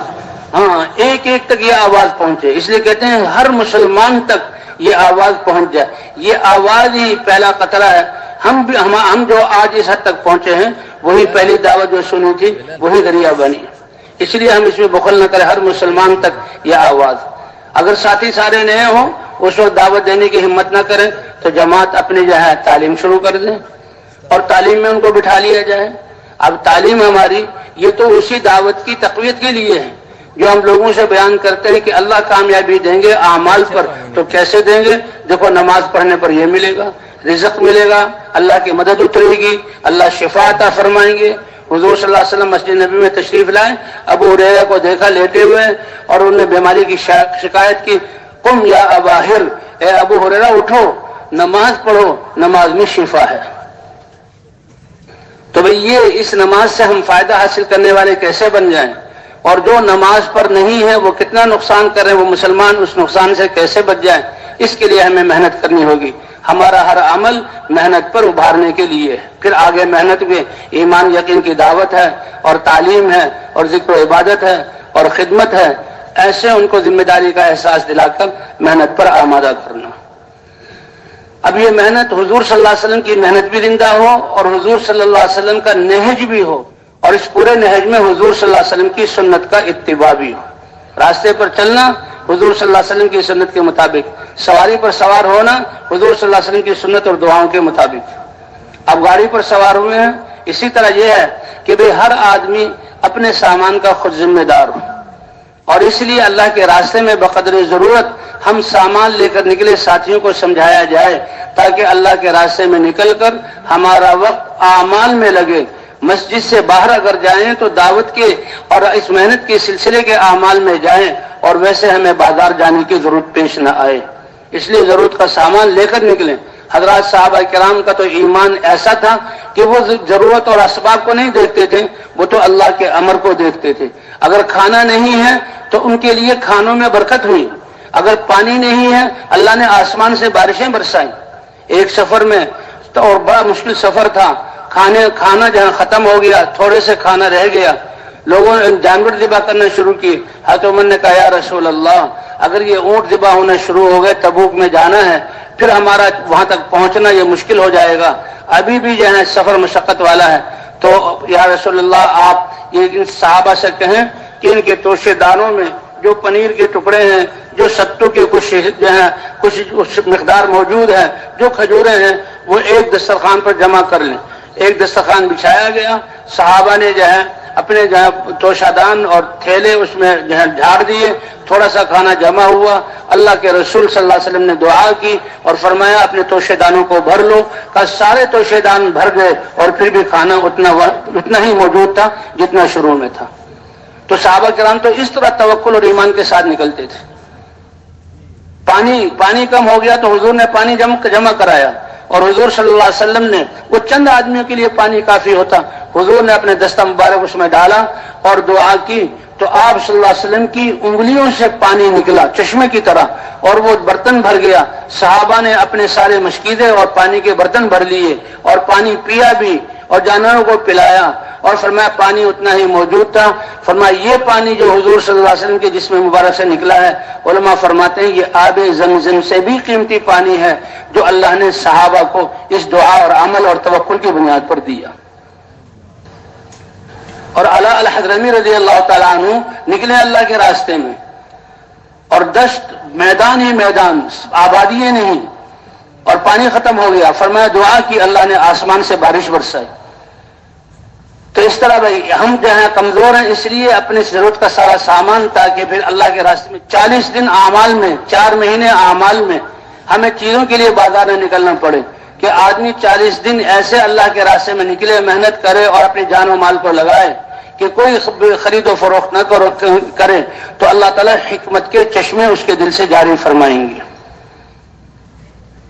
تو اس طرح جو ہمارے عمل ہر سنت کے اتباع کرتے ہوئے، سواری آئی ہے، سواری پر دائیں پاؤں سے سوار ہونا، بسم اللہ پڑھ کے سوار ہونا، اور جب کرسی پر سیٹ پر بیٹھ جائیں تو پھر الحمدللہ 3 مرتبہ، اللہ اکبر 3 مرتبہ، اور سبحانک انی ظلمت نفسی، پھر دعا پڑھنا، اور سفر کی دعائیں اور سواری چلنے کی دعائیں، سبحان الذی سخر لنا ھذا وما كنا له مقرنین۔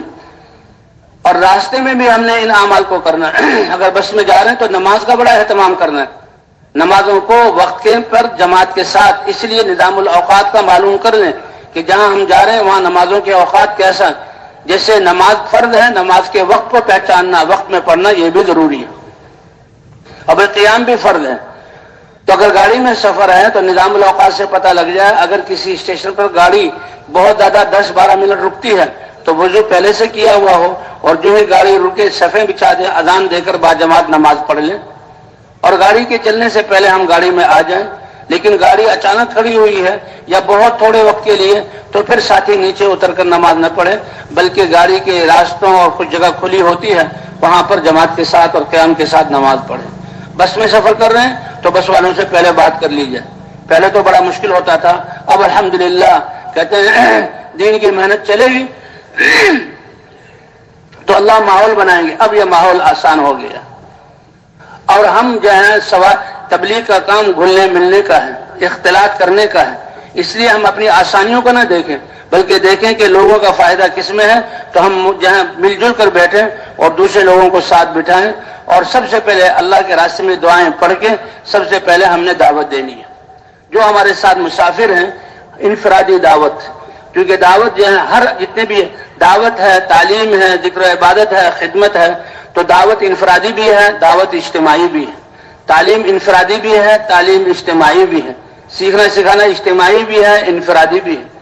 اسی طرح نماز اجتماعی جماعتوں کے ساتھ پڑھنا انفرادی بھی ہے، اجتماعی خدمت بھی ہے، انفرادی خدمت بھی ہے. تو انفرادی دعوت یہ حضور صلی اللہ علیہ وسلم کی سیرت میں زیادہ ہے، اور سب سے زیادہ فائدہ انسان جو اپنی تربیت اور ایمان بنانے کے لیے انفرادی دعوت. تو اس لیے جہاں نئے اور پرانے ساتھ دو مل کر جہاں جو مسافر ہیں ان کو دعوت دیں. اور ہماری دعوت میں جیسے عرض کیا گیا کہ سب سے پہلے یہ بتلانا کہ سب کچھ اللہ کے قبضہ قدرت میں ہے، کامیابی اللہ کے خزانوں سے ملتی ہے، اور کامیابی لینے کا طریقہ اللہ کا دین ہے. اور دین اللہ کے احکام کو نبی صلی اللہ علیہ وسلم کے طریقوں پر ماننا اور اللہ کے منع کی ہوئی چیزوں سے بچنا، یہ ہے دین کا مجموعہ. اور یہ دین زندگیوں میں نبیوں کی محنت سے آتا ہے. اللہ تعالیٰ نبیوں کو بھیجتے تھے. حضرت محمد صلی اللہ علیہ وسلم کے ختم نبوت کے صدقے سے اللہ نے یہ محنت ہمیں عطا فرمائی. اور اللہ نے اس دعوت کے اصول قرآن میں تفصیل بیان کی. کہتے ہیں عبادت والے احکام ہیں، اجمال ان کا قرآن میں اترا، حضرت محمد صلی اللہ علیہ وسلم نے تفصیل بتلائی کہ روزہ مہینے بھر میں رکھنا ہے، لیکن روزہ ہے کیا، کب ہم نے کھانا پینے سے رکنا ہے اور کب افطار کرنا ہے، اور روزے میں کن چیزوں سے بچنا ہے، یہ اللہ کے رسول نے بتلایا. قرآن میں بتلایا نمازیں فرض ہیں. اب نمازوں کے اوقات اور ان کی رکعتیں حضور صلی اللہ علیہ وسلم نے حدیث کے ذریعے بیان کی. اسی طرح زکوٰۃ ہے، اسی طرح حج ہے. لیکن دعوت کے آداب، دعوت کے الفاظ، دعوت کے حالات، دعوت کی حکمت یہ اللہ نے قرآن پاک میں بیان کی کہ نبیوں نے کیسے دعوت دی، اور اللہ نے نبیوں کو کیسے صبر کرنے کا حکم دیا، نبیوں میں کیسے جو ہے استقلال اور یہ کہ اخلاص کے ساتھ کہ ان اجریہ الا علی اللہ، اور حالات آنے پر نبیوں نے کیسے صبر کیا. اور دعوت کے بارے میں ادعو الی سبیل ربک بالحکمت والموعظۃ الحسنہ، آپ اللہ کے رستے دین کی طرف بلائیے حکمت کے ساتھ.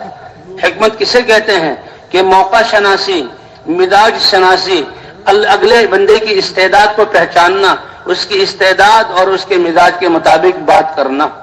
جب ہم یہ انفرادی دعوت دیں گے اور سیکھنے کی نیت سے دیں گے، اور دعوت دیتے ہوئے اللہ سے مانگتے رہیں گے اور مسلسل دعوت دیتے رہیں گے، اللہ حکمت کی چشمے جاری کر دیں گے. دیکھو 40 دن تک جو اللہ کے راستے میں نکلے اور اللہ کے دین کی محنت کرے اور دنیا کی بات اور خرید و فروخت نہ کرے، اللہ اس کے دل پر حکمت کی چشمے جاری فرما دیں گے. تو حکمت میں سے یہ ہے کہ جس سے بات کر رہے ہیں پہلے اس کی دینی سطح معلوم ہو جائے، نام پوچھ لیں، اس کا کام پوچھ لیں، کہاں جا رہے ہیں، تو کہاں جا رہے ہیں، کہاں اترنا ہے، اس سے وقت بھی پتہ لگ جائے گا، اور تھوڑے جملوں سے پتہ لگ جائے گا کہ دین کی اس کی کیا سطح ہے. پھر اس سے بات کرنا جس سطح پر ہے اس سے آگے چلا کر. اور ہم نے تو جو ہم چاہتے ہیں کہ وہ دین کی محنت پر آ جائے، اس کے لیے اس کی تشکیل کرنی ہے. اس کا ہمارے ساتھ سفر چاہے چند منٹوں کا ہو، اس کے اترنے سے پہلے ہم بات کو مکمل کر چکے ہوں. اللہ نے یہ دعوت ایسی دی کہ اعلان کرنے والا 1-2 منٹ میں اپنا اعلان پورا کر دیتا ہے اور بات کا خلاصہ ذکر کر دیتا ہے. متکلم جہاں الگشت میں جا کر 2-3 منٹ میں اپنی بات کو بیان کر دیتا ہے. اور اسی طرح بیان میں جہاں چند منٹوں سے لے کر گھنٹوں تک اور سارا دن اس دعوت کو کھینچا جا سکتا ہے. یہ اذان جو ہے، مؤذن اذان دیتا ہے، یہ اذان کے کلمات، ہماری دعوت بھی اذان کی طرز پر ہے. اور یہ پوری دعوت تامہ کے الفاظ کہہ دیتا ہے، اللہ اکبر سے لے کر لا الہ الا اللہ کہ جب ہم اس اذان کو سنتے ہیں اللہم رب ہذہ الدعوۃ التامہ. اور جب یہ اذانیں اس دنیا میں شروع ہوتی ہیں، مسجدوں میں شروع ہوتی ہیں، آوازیں فضاؤں میں گونجتی ہیں، وہ شیطان جو ہمارے کاروبار میں حتیٰ کہ نماز میں آ کر ہمارے دل پر بیٹھ کر ہمیں غافل کر دیتا ہے، اور یاد ہی نہیں رہتا میں کیا پڑھ رہا تھا، یاد ہی نہیں رہتا کہ میری کتنی رکعتیں ہوئیں، یہ بھلا دیتا ہے طرح طرح کی چیزیں. نماز جیسی عبادت میں دل پر بیٹھ کر وسوسے ڈالتا ہے. لیکن جب اذان شروع ہوتی ہے تو حدیث پاک میں ہے اس دعوت کی طاقت اور نورانیت کی وجہ سے وہ بھاگتا ہے اور چاروں طرف دوڑتا ہے. اگر چاروں طرف اذانیں ہو رہی ہیں تو پھر فضاؤں میں جاتا ہے اور اتنا اونچا چلا جاتا ہے کہ جہاں اس کو اذان کی آواز سنائی نہ دے، کیونکہ وہ اس دعوت والے کلمات کو سن نہیں سکتا، وہ اس کے سامنے ٹھہر نہیں سکتا. اس لیے کہتے ہیں کہ دنیا کے باطل کو زائل کرنے کے لیے 100% مسلمان دعوت پر کھڑے ہو جائیں اور دعوت دینا شروع کر دیں، اللہ دنیا کے باطل کو ختم فرما دے. باطل کی طاقت اور ان کے اسباب یہ مکری کے جالے کی حیثیت بھی نہیں رکھتے. اس لیے بھائی دعوت دینی ہے اور اترنے سے پہلے اس کو تشکیل پر، اگر وہ کہے کہ میں تو آپ نے بہت اچھی بات کی، میں تو آپ کے ساتھ جانے کے لیے تیار ہوں، ان کو بتایا جائے کہ نہیں، اس کی ایک ترتیب ہے، اس کی ترتیب یہی ہے کہ آپ کی مسجد میں جو ساتھی جڑ رہے ہیں ان کے ساتھ جڑیں، گشتوں میں ان کے ساتھ شریک ہوں، روزانہ وقت دیں اور ان کے ساتھ سیر روزے میں نکلیں اور پھر اپنے ہاں سے جماعت بنا کر پھر راغبین اللہ کے راستے میں آئیں۔ جی ہاں، تو ان کو اس بات کو سمجھایا جائے۔ اسی لیے کہتے ہیں ہمارا شب جمعہ آج جو بتایا جا رہا ہے کہ بھئی نئے نئے ساتھیوں کو شب جمعہ میں نہ لائے کہ جی وہاں ماحول ہوگا، بیان ہوگا، تو ایسے لوگ کہ جن کا ذہن نہ بنا ہوا ہو شب جمعہ میں لائیں تو وہ سمجھتے ہیں بس شب جمعہ میں آنا یہی بہت کافی ہے، اسی کو پورا کام سمجھ لیتے ہیں۔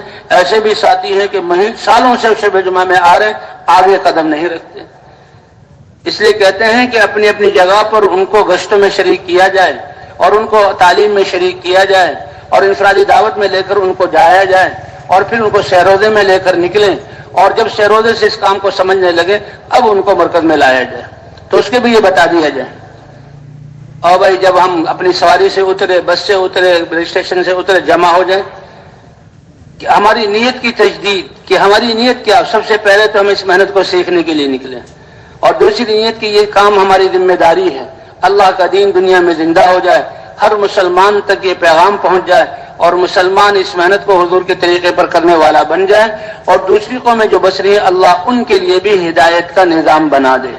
کتنی اونچی نیت ہے، جتنی بڑی نیت ہوگی اور جتنی بڑی ذمہ داری کا احساس، اللہ کی مدد بھی اس کے بقدر، پھر تربیت بھی اللہ اسی کے مطابق جہاں فرمائیں گے، اور پھر ان کی تسبیح اور ان کا گشتوں میں جانا، ان کی دعوت، ان کی تعلیم، راتوں کا قیام اور ان کی جو ہے ہر عمل، اس کا اثر پورے عالم پر پڑے گا، کیونکہ ان میں سے ہر ایک یہ سمجھتا ہے کہ نبی کی نیابت میں یہ میری یہ ذمہ داری ہے۔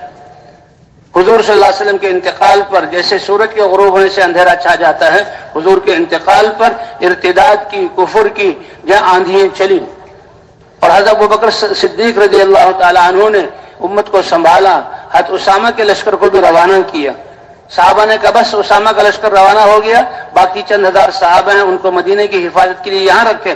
ابو بکر نے کہا نہیں، میں نے اللہ کے راستے میں نکالنا ہے، 100% نکالا۔ فرمایا کہ جب تک یہ دین زندہ نہ ہو جائے، یہ زکوٰۃ کے منکر ہو گئے، بعض مرتد ہو گئے، دین سے پھر گئے، ان سب کو دین کی طرف، حتیٰ کہ اگر ایک لوگ ایسے ہیں کہ وہ زکوٰۃ تو دے رہے ہیں، اغال اس کی رسی نہیں دے رہے، تو اس پر بھی میں ان سے جہاد کروں گا۔ اور اگر ان لوگوں کے ساتھ جو زکوٰۃ کے منکر ہیں، اقال سے روک رہے ہیں، دینے سے روک رہے ہیں، اگر ان کے ساتھ یہ پتھر اور ڈھیلے بھی ہو جائیں تو بھی میں ان کے خلاف جماعت کو نکالوں۔ تم نکلو اللہ کے راستے میں، اور جس کی جان کام آ گئی وہ شہید ہو گیا، اس کو شہادت کی موت نصیب ہوئی، اور جو باقی رہا، حضرت ابوبکر صدیق نے فرمایا کہ باقی رہنے اللہ کے راستے میں نکل کر اور جہاں اپنے کاموں سے فارغ ہو کر باقی رہنے والے، فرمائیں کہ یہ زمین میں اللہ کے خلیفہ بن کر رہیں گے اور اللہ کے بندوں کا وارث بن کر رہیں گے، اور ایک الفاظ ہے کہ اللہ کے دین کے وارث بن کر رہیں گے۔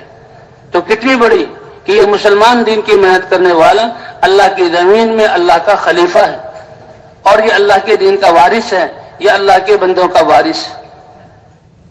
اس لیے بھائی ہم نے تو ہر ایک کو اللہ کے راستے میں نکالنا ہے۔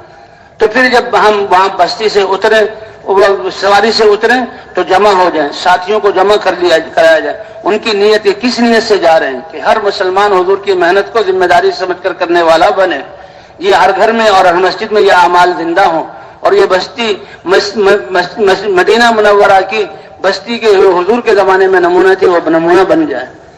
اور پھر بھئی سفر میں جو تھکاوٹ ہوتی ہے، کھانا پینا آگے پیچھے ہوتا ہے، یہ ناگواری ہے، اس پر شیطان کوشش کرتا ہے کہ بھئی یہ ناگواری کو ہم عادی نہیں تھے، تو ذمہ دار ساتھی اب سنبھالیں ان کو، اور یہ کہیں کہ یہ ناگواری اللہ کے راستے میں پیش آئی ہیں، اسی کی برکت سے اللہ ہمیں بھی ہدایت دیں گے اور دنیا میں ہدایت کے نقشے جاری ہوں گے۔ اللہ ایمان والے کی ناگواری اور اللہ کے راستے میں نکلنے کی ناگواری، اس پر اللہ بہت بڑی نعمتیں عطا فرماتے ہیں۔ اب دیکھیں کہ ہلکی سی ناگواری جس میں ہمارا بس نہیں ہے، اس میدان میں بیٹھے ہوئے ہیں، سفر کر رہے ہیں، ہماری فضاؤں کا غبار ہمارے جسم پر آتا ہے، اس لیے ہم کپڑے بھی دھوتے ہیں اور اسی لیے ہم نہاتے بھی ہیں کہ غبار، تو اللہ کے راستے کا غبار اس کی کیا قیمت ہے۔ ایک حدیث میں آتا ہے کہ اللہ تعالیٰ ایمان والوں کو اپنے عرش کے نیچے خاص منبروں پر بٹھائیں گے، اور عرش کے سائے میں ہوں گے اور وہ دیکھیں گے کہ ان کے اور عرش کے جو فاصلہ ہے بیچ میں مشک کے ٹیلے ہیں. عرش سے ایک بہت آرام دہ ہوا چلے گی اور وہ ان مشک کے ٹیلوں سے مشک اڑا کر فضاؤں کو معطر کرے گی اور وہ مشک ان کے جسموں پر پڑے گی. روایت میں آتا ہے کہ وہ فرشتوں سے پوچھیں گے یہ مشک اور یہ جو ہے یہ خوشبو یہ اکرام کس وجہ سے؟ فرمایا جو تم اللہ کے راستے میں نکلتے تھے تمہارے راستوں پر جو غبار پڑتی تھی ان ذرات کو اللہ نے آج خوشبو اور مشک بنا کر تمہارے جسموں پر ڈالا ہے. اور فرمایا جس جسم پر غبار اللہ کے راستے کا پڑ جائے جہنم تو بہت دور کی بات ہے دھواں وہ بھی اس کو نہیں پہنچ سکتا اللہ جہنم کی آگ کو حرام کر دے. یہ فضائل ان کو سنائے جائیں. اور اس وقت جو ترغیب دی جا رہی ہے بستی والے جو گاؤں کی طرف جا رہے ہیں ان کو جمع کر لیا جائے دعا کے عنوان سے تاکہ وہ سنیں کہ ہمارا آنا کس مقصد کے لیے اور ہم سے پہلے وہ بستی والوں کے پاس ہمارے نمائندے بن کر جائیں کہ یہ اللہ کے راستے میں نکلنے والے ان کی تمنائیں اور ان کی ہمارے لیے خیر کے ارادے یہ تو ہمارے بچوں نسلوں ہماری پوری بستی اور اللہ کے لیے امن اور اللہ کی طرف سے سعادت کے فیصلے کروانے کے لیے آئے. اور دعا میں جو دعا مانگیں اور رونا آئے تو اس سے دیکھ کر وہ متاثر ہوں گے. پھر بھائی بستی کے جاتے ہوئے راستے کے دائیں طرف چلنا ہے دو ساتھی. فرمایا کہ نظر کی ہم نے حفاظت کرنی ہے. صاف روایت میں آتا ہے کہ یہ نظر تو شیطانوں کو تیر میں سے ایک یہ زہر آلود تیر ہے. اگر دنیا کی چیزوں پر پڑے گی اس کا اسباب آئیں گے اس کا اثر ہمارے دلوں میں آئے گا. نظروں کی حفاظت کرتے ہوئے اگر ایک بستی سے دوسری بستی ہم جا رہے ہیں ان بستی والوں کو پہلے سے بتا دیا جائے اور بستی کے نظر آنے پر دعا بستی میں داخل ہونے کی دعا اور راستے میں حالات کچھ معلوم کر لیے جائیں بلکہ جس علاقے میں تشکیل ہو وہاں کے حالات کے کیسے حالات ہیں یہیں سے معلوم ہو جائے تاکہ ہر ساتھی فکر مند ہو جائے کہ کیسے ہر مسلمان کو اس کی دینی اور دین کی محنت کی سطح سے آگے کرنا ہے. مسجد میں پہنچے تو مسجد میں رک جائیں. یہ اللہ کا گھر ہے اور اللہ کے گھر میں داخل ہونے کے آداب ہیں اس کی عظمت اور اس کی کہا مساجد یہ اللہ کا گھر ہے. جی ہاں اور مسجد میں بیٹھنے والے یہ اللہ کے ہم نشین ہیں اور فرشتے جو جہاں اس مسجد میں ہر وقت ہوتے ہیں تو مسجد میں داخل ہوتے ہوئے مسجد کے جو آداب اور دعا وہ پڑھ کے داخل ہوں. ہمارا یہ سامان ہے کہ بقدر ضرورت ہم اپنا سامان رکھیں. اس سامان کو لے کر اگر مسجد میں جماعت والوں کے لیے کوئی حجرہ بنا ہوا ہے تو سامان اور بستر اس میں ہو سونا اور کھانا بھی اس میں ہو باقی اعمال مسجد میں. لیکن ایسا کوئی حجرہ نہیں ہے کسی اور کا ہے تو پھر ہم نے دخل اندازی نہیں کرنی.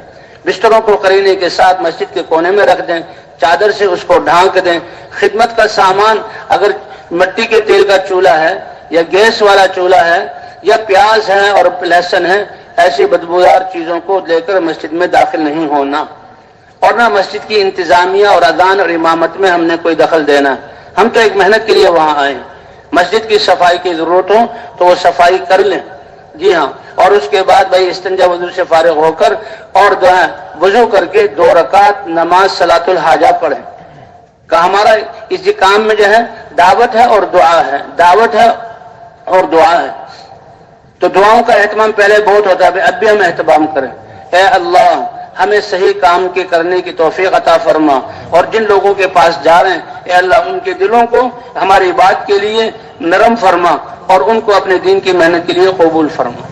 تو سب سے پہلے مشورہ ہے پہلے سے پرانے ساتھیوں کو اطلاع ہوگی تو وہ آ جائیں گے تواضع کے ساتھ پوچھ نہیں استادی کے انداز میں نہیں نرمی کے ساتھ ان سے حالات لے لیں کیونکہ حالات اگر پتہ لگ جائیں تو پھر اس کے بعد مشورہ ہو اس سے اگلی سطح پر لانے کے لیے ہم محنت کریں.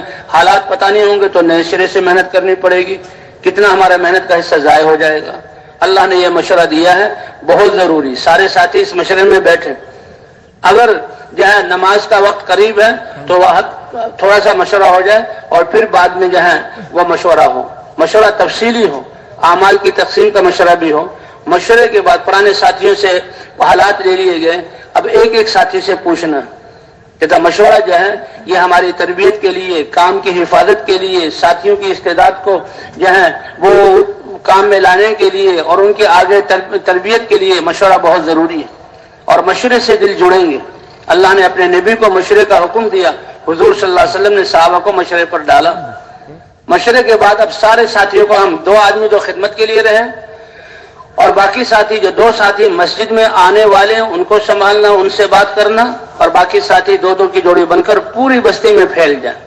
ایک پرانا ساتھی اور ایک نیا ساتھی ہو، اور یہ اس کو ملاقاتیں کہتے ہیں، انفرادی ملاقاتیں، اسی میں انفرادی دعوت کا موقع، تو یہ انفرادی ملاقات ہے۔ اگر خواص سے ملاقات ہے تو کہتے جی یہ خصوصی ملاقاتیں ہیں، یا ان کو یا عمومی گشت بھی کہہ دیا، جو ہے انفرادی گشت بھی کہہ دیا جاتا ہے۔ تو ہم بستیوں میں داخل ہوں ان کے دروازے سے۔ اب بستیوں کے دروازے کون ہیں؟ جو وہاں کے خواص ہیں۔ اگر دین کے اعتبار سے حاجی اور دین کے اعتبار سے کوئی بڑا عالم، اور اسی طرح دنیا کے اعتبار سے جہاں کوئی ایم این اے، ایم پی اے یا سردار ہے، ان لوگوں سے ملنا ہے۔ حضور صلی اللہ علیہ وسلم کے پاس جب قبائل کے سردار آیا کرتے تھے تو آپ ان کی حیثیت کے مطابق، حضرت جریر اپنے قبیلے کے یمن کے سردار تھے، حضور صلی اللہ علیہ وسلم کی خدمت میں حاضر ہوئے، مجلس بھری ہوئی تھی، تو آپ نے کہا جہاں وہیں بیٹھ جاؤ، اور آپ نے اپنی چادر مبارک ان کی طرف پھینکی کہ یہ چادر بچھا لو۔ اللہ اکبر، کتنے سمجھدار تھے، چادر کو سینے سے لگایا اور چادر کو سر پہ رکھا، اے اللہ کے رسول یہ آپ کی چادر ہے، یہ اس قابل نہیں کہ میں اس کے اوپر بیٹھوں، یہ تو میرے سر پر رہنے کے قابل ہے۔ اور پھر بیٹھ گیا اور فرمایا کہ دیکھو لوگوں کو ان کے مرتبے کے مطابق جہاں ان کے ساتھ معاملہ کیا کرو، تو یہ دعا بھی مانگنی ہے۔ تو علماء کی خدمت میں بھی جانا ہے، علماء کی خدمت میں جا کر ہم تو، کیونکہ جماعت اگر عالم ہے تو وہ تو عالم سے بات کر سکتے ہیں، ورنہ علماء کے وقت کو پوچھ کر اور ان کی خدمت میں دعا کے لیے جانا اور ہدیہ لے کر جانا، اور ان کی مجلس سے کیونکہ لوگ مسائل پوچھیں گے، دینی فائدہ حاصل کرنے کے لیے جانا۔ بھئی پرانے ساتھیوں سے بھی ملنا ہے، بعض پرانے ساتھی تو اتنے متحرک ہوں گے کہ وہ سنتے ہی آ جائیں گے، بعض ایسے ہوں گے کہ ان کو ترغیب دینی پڑے گی۔ تو پرانے ساتھیوں کو اپنے ساتھ، اگر وہ ان کی ایک تو اگر وہ کام میں اس وقت شامل نہیں ہو رہے، ان کی طرف سے کوئی میل نہ آئے، اور ان کی طرف سے نہ ہماری زبان پر کوئی لفظ آئے، نہ کسی سے ان کے بارے میں کچھ سنیں، بلکہ وہ پرانے ہیں تو ان کا ہم پر احسان ہے کہ انہوں نے یہ ماحول بنایا جس کے سے ہم اللہ کے راستے میں نکلے ہیں۔ ان پرانے ساتھیوں کو ان پر تقاضے نہ ڈالے جائیں، ان کو اپنے ساتھ گشتوں میں لے کر خوب پھریں۔ اب گشتوں میں پھریں گے اور وہ دعوت کو سنیں گے، اللہ ان کے دل کو بھی بدل دیں گے۔ اور بھائی عوام الناس سے بھی کوئی فرد بھی، جس مسجد میں ہم آ گئے ہیں، ایک بستی کے ایک ایک فرد سے ملے، ہم کوئی فرد بھی باقی نہ رہے۔ حتیٰ کہ بعض لوگ اپنے کاموں میں گئے، راتوں کو آتے ہیں تو راتوں کو مل جائیں، وہ ان سے ملنے کی ترتیب بنائی جائے۔ جس مسجد میں آ گئے ہیں 100% ان سے ملاقات ہو، نقد چلے 3 چلے کی جماعتیں نکلیں، اور مسجد میں ایک مضبوط جماعت بن جائے کہ جماعت کے جانے کے بعد بھی مستقل طور پر وہ محنت کرتی رہے، اور اسی طرح اپنے ساتھیوں بھی محنت ہو جائے۔ سارے ساتھیوں کو سارے اعمال سے گزارنا ہے، یہ 2 دن میں پورا ہو جائے تو ٹھیک ہے، ورنہ 3 دن، اور بالکل آخری صورت میں تشکیل وغیرہ جماعت کی وصولی ہو تو 4، اصل تو 2 ہی دن میں کام پورا ہو جائے، ورنہ 3 دن، بہت مجبوری کی صورت میں 4تھا دن، اور پھر اگلی مسجد میں جانا ہے۔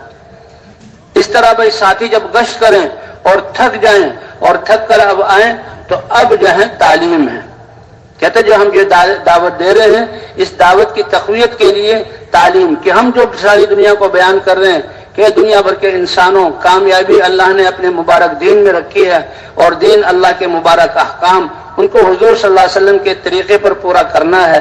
اب ان سے کامیابی کیسے ملے گی؟ وہ تعلیم کے حلقوں میں پتہ لگے گا کہ تعلیم کے حلقوں سے ہی یہ جو ہے اعمال کا شوق پیدا ہوگا۔ نماز پر اللہ کیا دیں گے، ذکر پر اللہ کیا دیں گے، اور جہاں اللہ کے راستے میں نکلنے پر کیا کچھ اللہ نوازیں گے۔ تو یہ ہماری فضائل اعمال، حکایت صحابہ میں سے قصہ پڑھنا ہے، اسی طرح جو ہے فضائل نماز، فضائل ذکر، فضائل قرآن، اور جو ہے حج کے جب قریب اب رجب کا مہینہ کے تو فضائل حج میں سے بھی، فضائل صدقات میں سے بھی دونوں حصوں سے پڑھنا ہے۔ اور بھائی فضائل جہاں مسلمانوں کی موجودہ پستی کا جو ہے واحد علاج، اس میں سے بھی پڑھنا ہے، اور رمضان کے قریب فضائل رمضان میں سے بھی۔ تعلیم میں 3 حصے ہیں۔ سب سے پہلے تو تجوید۔ تجوید کا مقصد کیا ہے کہ ہمارا قرآن پاک کا پڑھنا صحیح ہو جائے۔ اب کس کا قرآن صحیح ہے کس کا نہیں، اگر پہلے دن سارے ساتھی اکٹھے ہو کر یہ قرآن کی چند صورتوں کو دہرا لیں تو اندازہ ہو جائے گا کہ کس کی قراءت صحیح ہے۔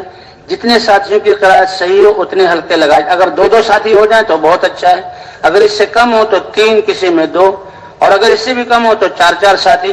مقصود تو قرآن پاک کی قراءت کے صحیح کرنے کا احساس ہمیں پیدا ہو جائے، سورہ فاتحہ اور چند صورتیں دہرا لی جائیں، اور اس وقت نشاندہی ہو جائے، اور بعد میں انفرادی وقت میں پھر یہ ساتھی جس کی تجوید میں کمزوری ہے اور یہ جس کو جہاں تجوید آتی ہے، یہ دونوں آپس میں مل کر اپنی تجوید کو ٹھیک کریں۔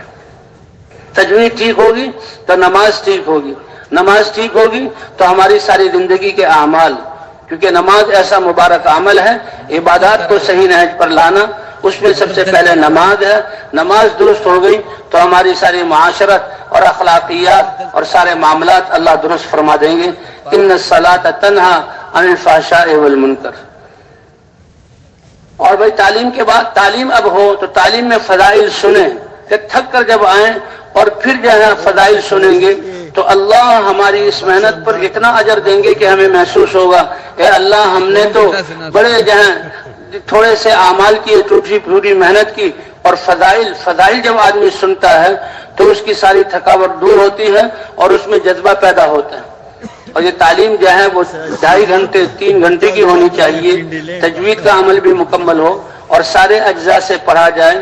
تعلیم میں جب بیٹھیں تو دھیان سے بیٹھیں اور جاگ کر سنیں اور عمل کرنے کی نیت سے پوری دنیا میں پہنچانے کی نیت سے ہوں، اور آخر میں بھائی ساری جماعت ایک ساتھی 6 نمبروں کا مذاکرہ بھی کرے، ہر ساتھی کھڑا ہو اور 6 نمبروں کو بیان کرے۔ تعلیم کے وقت میں پھر ملاقاتیں نہیں ہیں، اور تعلیم جماعت ایک ہی وقت میں کرے، پوری جماعت اکٹھے ہوں۔ اور تعلیم کے وقت میں تعلیمی گشت ہو سکتا ہے کہ 2 کی جوڑیاں بنا کر بازار میں جو لوگ ہیں ان کو مسجد میں لایا جائے اور تعلیم میں بٹھایا جائے۔ جب بازار والے لوگ تعلیم میں آ کر بیٹھے تو 1-2 حدیث پڑھ کر جو تعلیم کرا رہا ہے وہی ان کو ترغیب دے، کیونکہ اصل تو ہر ایک کو ذمہ داری کا احساس دلا کر محنت پر ڈالنا ہے، دعوت پر ڈالنا ہے، اور اس کے لیے پھر یہ تعلیم بھی ہے۔ تو نکلنے پر آمادہ کیا جائے۔ اگر تعلیم والا اس بات کو نہ سنبھال سکے تو الگ انسوں کو لے لیا جائے اور ان کو جو ہے آمادہ کیا جائے۔ ان کی جگہوں پر جا کر یہ انفرادی ملاقاتوں میں، خصوصی ملاقاتوں میں ان کو اتنی دعوت دی جائے اور ایسے فضائل سنائے جائیں اور اللہ کی مدد کے وعدے ان کو بتلائے جائیں کہ اس وقت وہ سمجھ جائیں کہ یہ محنت ہمارے ذمہ ہے اور ہم نے اللہ کے راستے میں نکلنا ہے۔ اس کے بعد بھائی ظہر کے بعد اعلان بھی ہو، اور اس کے بعد جہاں تعلیم یا جہاں ساتھیوں کو ترغیب دے کر کام کا تعارف کرایا جائے، اور اگر اس وقت بھی گشتوں کی صورت بن سکے ساتھیوں کو لے کر گشت کیا جائے، اور وقت زیادہ ہے تو اب ساتھیوں کو لے کر آپس میں جو ہمارے جہاں اجتماعی اور دعوت والے اعمال ہیں ان کا اکٹھے مذاکرہ ہو، اور بھائی جو مسائل ہیں اور رہنے سہنے کے آداب ہیں وہ 2 ساتھی جو ہیں، ایک پرانا ساتھی ایک نیا ساتھی، سیکھنے سکھانے میں کلمہ ہمارا ٹھیک ہو، ایمان مفصل اور ایمان مجمل ٹھیک ہو، 6 نمبروں کو سیکھنا ہے، اور بھائی نماز وضو کیسے کرنا ہے، صحیح وضو ہو جائے، نماز صحیح ہو جائے، یہ الگ الگ انفرادی طور پر اس کی جہاں مذاکرہ کرنا ہے۔ اس کے ساتھ ساتھ سارے دن کی محنت کے ساتھ ساتھ پھر ہمارا ایک عمومی گشت بھی ہے کہ جیسے مسجد میں ماحول ایک پوری جماعت بن کر جی ہاں اللہ کے راستے میں عمومی گشت کا جو وقت ہے، تو اصل کہ جس وقت میں لوگ اپنی جگہوں پر ملیں اور اس گشت کے بعد لوگ مسجد میں آ سکیں۔ ہم ایسے نہیں ہیں کہ بس اسپیکر کھولا بیان شروع کر دیا، ہماری محنت میں جو پہلے اپنے آپ کو تھکانا ہے اور خوب اپنے آپ کو جہاں گھلانا ہے اور ایک تک آواز پہنچانی ہے، اور پھر جمع کر کے جتنے ہماری جو ہے ملاقاتوں میں جان ہوگی ہم دعوت دیں گے، تیار کریں گے، اتنے ہی ہمارے بیان میں لوگوں کی وصولی۔ اور ہم نے نیت یہ کرنی ہے کہ ہر گز سے نقد اللہ کے راستے میں جماعت نکالنی۔ 6 روزہ تو ان کے مقامی کام کا حصہ ہے، بس جماعت کے آنے سے تو یہ ہر مسجد سے 3 چلے کی جماعت نکلے، یہ ہمارا عزم ہوگا، محنت ہوگی، رات کو دعائیں ہوں گی تو اللہ اس کو وجود عطا فرمائیں گے۔ تو عمومی گشت یہ بھی ہمارا بڑا اہم عمل ہے۔ عمومی گشت کے لیے، عمومی گشت میں جی ہاں عصر کے بعد ترغیب ہو، عصر اور مغرب کے بعد مغرب کے درمیان بہت تھوڑا سا وقت ہوتا ہے، تو ترغیب کو بہت زیادہ لمبا نہ کیا جائے، اس میں دین کی اہمیت اور دین کا اس معنی سے زندہ ہونا اور اس ذمہ داری کو سمجھا کر فضائل سنا کر ان کو گشت پر نکلنے کے لیے آمادہ کر لیا جائے۔ اب جو آمادہ ہو جائیں ان کو آگے کر لیا جائے، ان کے لیے آداب وہی بیان کر دیں یا مسجد سے باہر بیان کر دیں، اور آداب مسجد جماعت میں ایک امیر ہوگا، ایک متکلم ہوگا اور ایک رہبر ہوگا، ایک ساتھی بیٹھ کر بات کرنے والا ہو، اور اسی طرح 1-2 ساتھی ذکر اور استقبال میں بھی ہوں۔ جی ہاں، بیٹھ کر بات کرنے والا یہ بھی 6 نمبروں کی میں بات کرے، اور ایسے بات کرے کہ ہر نمبر کے ساتھ کہ اس کا حاصل ہونا نکلنے اور محنت کے ساتھ ہے، تاکہ مختلف اوقات میں آنے والے ساتھی جو وہ بات کو سنے ہر ایک یہ سمجھے کہ تبلیغ والے ہمیں تو ایک ذمہ داری کا احساس دلا رہے ہیں، اور ہمیں ایک محنت پر کھڑا کر لیں. لمبے قصے شروع نہیں کیے جائیں. جی ہاں، جماعت جو گشت کے نکلے، دعا رہبر ساتھی بھی مناسب ہو، سنجیدہ ہو اور بڑے آداب کے ساتھ ساتھیوں کو بلائیں. متکلم ساتھی ایسا ہو کہ جو بات کو مضبوط طریقے پر کر سکے، اور بھی ذمہ دار ساتھی جو ساتھیوں کو جمع کر کے چلے. راستے کے دائیں طرف چلنا ہے، گھر گھر ہم نے ملاقاتیں کرنی ہیں اور ہر دکاندار سے ملنا ہے. گھر پر دستک دی ہے تو گھر کے ایک طرف کھڑے جائیں. راستے میں دو ساتھی، اگر راستہ تنگ ہو ایک ساتھی. نظروں کی حفاظت کرتے ہوئے اور ذکر کرتے ہوئے چلنا ہے. ہمارے ذکر سے نہ شور شرابہ ہو نہ بالکل خاموشی ہو. کہتے ہیں شہد کی مکھیوں کی بنبناہٹ کی طرح، اور نظروں کی حفاظت کرتے ہوئے چلنا ہے. اب ساتھی جب گھر سے باہر آئے تو ایسے کھڑے نہ ہو دروازہ کھلنے سے ہماری نظر جو ہے گھر کے اندر چلے جائے. اب متکلم رہبر ساتھی بڑے جو ہے سلیقے کے ساتھ، بھئی یہ بھائی آئے ہیں مسجد سے آپ سے ملنے کے لیے، بڑا اہم پیغام لے کر ان کی بات کو سن لیں. متکلم مجھ سے ایسا ملے جیسے پرانی شناسائی ہو. جی ہاں، اللہ تعالیٰ نے اسلامی بھائی چارہ ہمیں دیا ہوا ہے، تو اس سے جو ہے جم کر بات کریں. کہ بہترین متکلم وہ ہے جس کی بات مختصر ہو اور نقد تیار کر لیا جائے. کہتے اب ہم اللہ کی طرف متوجہ ہیں، دعائیں کر رہے ہیں، تو متکلم جو جب بات کرے سب ساتھی خاموش ہو جائیں. متکلم بھی اپنی بات جو کہہ رہا ہے اس کی طرف اپنے دل کی توجہ ہو، اور سارے ساتھی اس دعوت کو سنیں کہ بار بار دعوت کو سننے سے اللہ ہمیں اس دعوت کا نور عطا فرمائیں گے. اور اس کو نقد مسجد میں لانے کی کوشش کی جائے. اگر وہ ساتھی تیار ہو جائیں تو جماعت کا ایک ساتھی، یہ گمان ہمارا بہت اچھا ہو، ماشاء اللہ یہ بھائی ہماری دعوت کو سن کر تیار ہو گیا، اب یہ کتنا قابل اکرام ہے، تو اس کے ساتھ میں مسجد تک چلوں، مسجد تک اس کو جہاں چھوڑ کر پھر میں آ جاؤں، تو اس کے اکرام کی نیت سے. اور راستے میں وہی دین ایمان کی بات کرتے ہوئے استقبال کے حوالے کر دے، اور استقبال والا جو ہے وہ جو بیٹھ کر بات ہو رہی ہے اس بات میں اس کو بٹھا دے. اس طرح جماعت نے ذکر کے ساتھ جو ہے اور فکر کے ساتھ گشت کرنا ہے. جو دکاندار بات سننے کے لیے آمادہ نہ ہو تو اس کو کہہ دیا جائے فارغ ہو کر آپ مسجد میں آ جائیں. اور بھائی جب متکلم اگر بات صحیح کر رہا تو ٹھیک ہے، اگر اس کی بات میں کچھ تھوڑی بہت کمی ہوتی ہے تو ذمہ دار ساتھی سمجھا دیں. اگر بات قابو میں نہ آئے تو متکلم کو بدلا بھی جا سکتا ہے. اب جب وقت اتنا رہ جائے کہ واپس جا کر جن ساتھیوں نے وضو کرنا ہو وہ وضو کر کے وہ جو ہے جو صف اول میں اور تکبیر اولیٰ کو پا سکتے ہیں، جماعت کو جمع کر لیا جائے اور سمجھایا جائے کہ اتنا عظیم نبیوں والا کام اور کرنے والے ہم کمزور سے ہم سے کمی ہوئی ہیں، اس کا اعتراف ہو. تو بھائی اب ندامت کے ساتھ اور استغفار کے ساتھ ندامت اور استغفار ہم مسجد میں واپس آئیں اور اس عمل میں بیٹھ کر پھر اجازت لے کر اپنی نماز کی تیاری کر کے صفوں میں بیٹھ جائیں. عام طور پر ان عام حالات میں عصر اور مغرب کے درمیان گشت ہوتا ہے، مغرب کے بعد بیان ہوتا ہے. تو مغرب کے بعد اعلان، تو یہ اعلان بھی ہماری بہت اہم چیز ہے. اعلان کرنے والا امام کے پیچھے مسجد کے بیچ میں کھڑا ہو اور واضح طور پر صاف الفاظ میں اعلان کرے. اور ہمارا اعلان بھی پوری دعوت ہے. میرے بھائیوں، اللہ نے میری اور تمام انسانوں کی آنے کا پوری کامیابی اپنے مبارک دین میں رکھی ہے، اور دین کا زندگی میں آنا یہ نبیوں کی محنت کے ساتھ مربوط ہے. حضرت محمد صلی اللہ علیہ وسلم کی ختم نبوت کے صدقے سے بات ہوگی دین کے بارے میں اہم. آپ حضرات تشریف رکھیں، تھوڑی دیر کے لیے تشریف رکھیں یا کچھ وقت بتائے، ایسا نہیں، آپ حضرات تشریف رکھیں اور وہ یہ بات پوری کر لیں. اس کے بعد ساتھی جو ہیں سنتیں پھیل کر پڑھیں، ساتھیوں میں گھل مل کر، تاکہ سنتیں مختصر پڑھیں، تاکہ سنت کے بعد بغیر کسی شور شرابے اور بغیر کسی جھگڑے کے ایک ہر دائیں بائیں والوں کو سمجھا کر بیان کی طرف متوجہ کیا جائے. جس کے ذمہ بیان ہو وہ بھی، اور باقی ساری جماعت متفکر ہو. یہ نہیں جس کے ذمہ بیان ہو اب اس کی ذمہ داری ہے ساری جماعت اللہ سے مانگے. بیان کرنے والا بھی بیان سے مقصود یہ نہیں کہ بھئی مختصر بیان کیا جائے، بلکہ جس سے ہماری بات پوری ہو جائے اور تشکیل وجود میں آ سکے. اگر وقت تھوڑا ہے تو تھوڑے وقت میں مقصود تو تشکیل ہو اور بات کا سمجھانا ہو. بھئی متکلم جب وہ بیان کرنے والا بیان کرے، پھر تشکیل والا اپنے طرف سے بات شروع نہ کرے. بیان کے بعد تھوڑی دیر مجمع کو چھوڑا جائے، وہ لوگ اپنا نام لکھائیں، جو نام لکھائیں پھر ان کو الگ لے لیا جائے. اگر کچھ جمود آ جائے تو ساتھی جو ہیں ایک دوسرے کو ترغیب دیں اور ترغیب دے کر اللہ کے راستے میں نکلنے پر آمادہ کریں. اچھی بات تو یہی ہے کہ وہ چلے اور 3 چلے جو پورے دن محنت ہوئی ہے، راتوں کی دعائیں ہوئی ہیں، چلے 3 چلے کی جماعت تیار ہو جائے. جو تیار ہو ان کو الگ لے لیا جائے. اب ان کو وصول کرنے کی کوشش کی جائے، ان کے ساتھ جا کر رات ہی کو ان کے بستر اور خرچہ مسجد میں لایا جائے اور صبح کو اللہ کے راستے میں ان کو روانہ کیا جائے۔ بھائی کوشش کریں گے نا ایسے انشاءاللہ؟ تو یہ دن بھر کی محنت ہے، پھر راتوں کی بھی محنت ہے۔ اللہ نے اس محنت کے لیے دن کی دعوت اور رات کی دعا، اللہ کے رسول صلی اللہ علیہ وسلم کو بھی کہ دن میں تو آپ نے انسانوں کے سمندروں میں تیرنا ہے اور لوگوں کو اللہ کے عذاب سے ڈرانا ہے، اور آپ دعوت دیتے ہیں لوگوں لا الہ الا اللہ کہہ دو فلاح پا جاؤ گے، اور رات کے لیے ہے قم اللیل الا قلیلا۔ ابتدا میں تو یہی حکم تھا کہ تھوڑا سا سو جائیے اور باقی ساری رات کھڑے ہو جائیے، تہجد کی نماز کا حکم تھا، تو تھوڑا سا جو سونا ہے کہ اس ڈر سے کہ یہ تھوڑے سے سونے سے زیادہ نہ ہو جائے، صحابہ ساری رات جاگتے تھے۔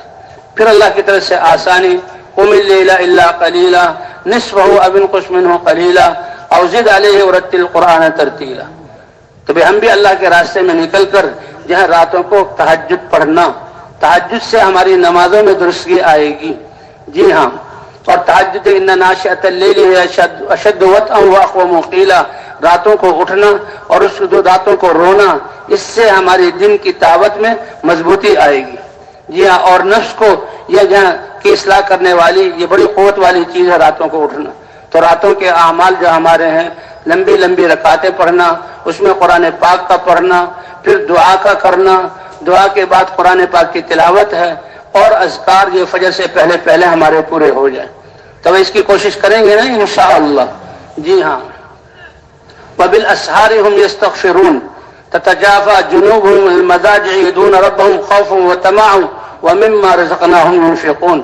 یہ صحابہ جو محنت کرنے والے، ان کی صفات کہ ان کے پہلو آرام گاہوں سے الگ رہتے ہیں اور یہ راتوں کو اٹھ کر استغفار کرتے ہیں۔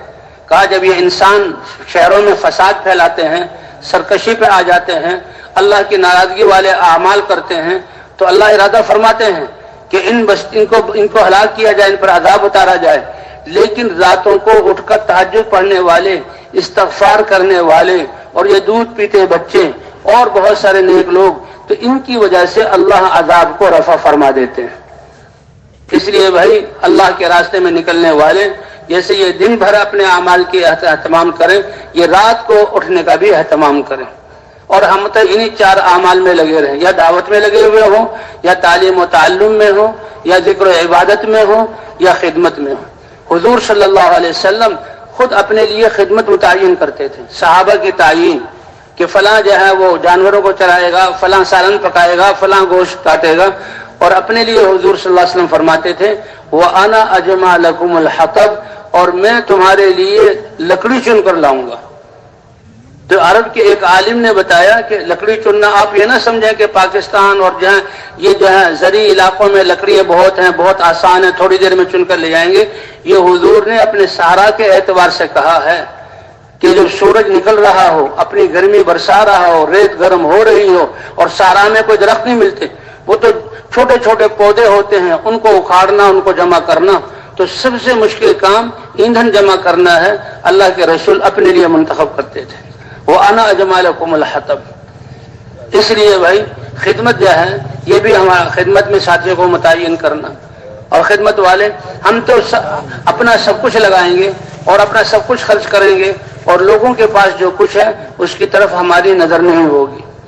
اگر کوئی دعوت کرنا چاہتا ہے تو دعوت قبول کرنا یہ اس کی دلداری کے لیے ہے، اس کو کام کے قریب کرنے کے لیے ہے، نہ اس لیے کہ ہمارے پیسے بچ جائیں۔ ہمارا جذبہ تو سب کچھ لگانے کا ہو، اور ہم نے تو اجر اللہ سے لینا ہے۔ حضرات انبیاء کرام کا یہی کہ ان کی سیرت اور سنت تھی کہ سب کچھ لگا کر کہ اجر اللہ سے لیں گے۔ تو انشاءاللہ راتوں کو بھی اٹھنے کا اہتمام کریں گے نا، اللہ تعالیٰ قبول فرمائے۔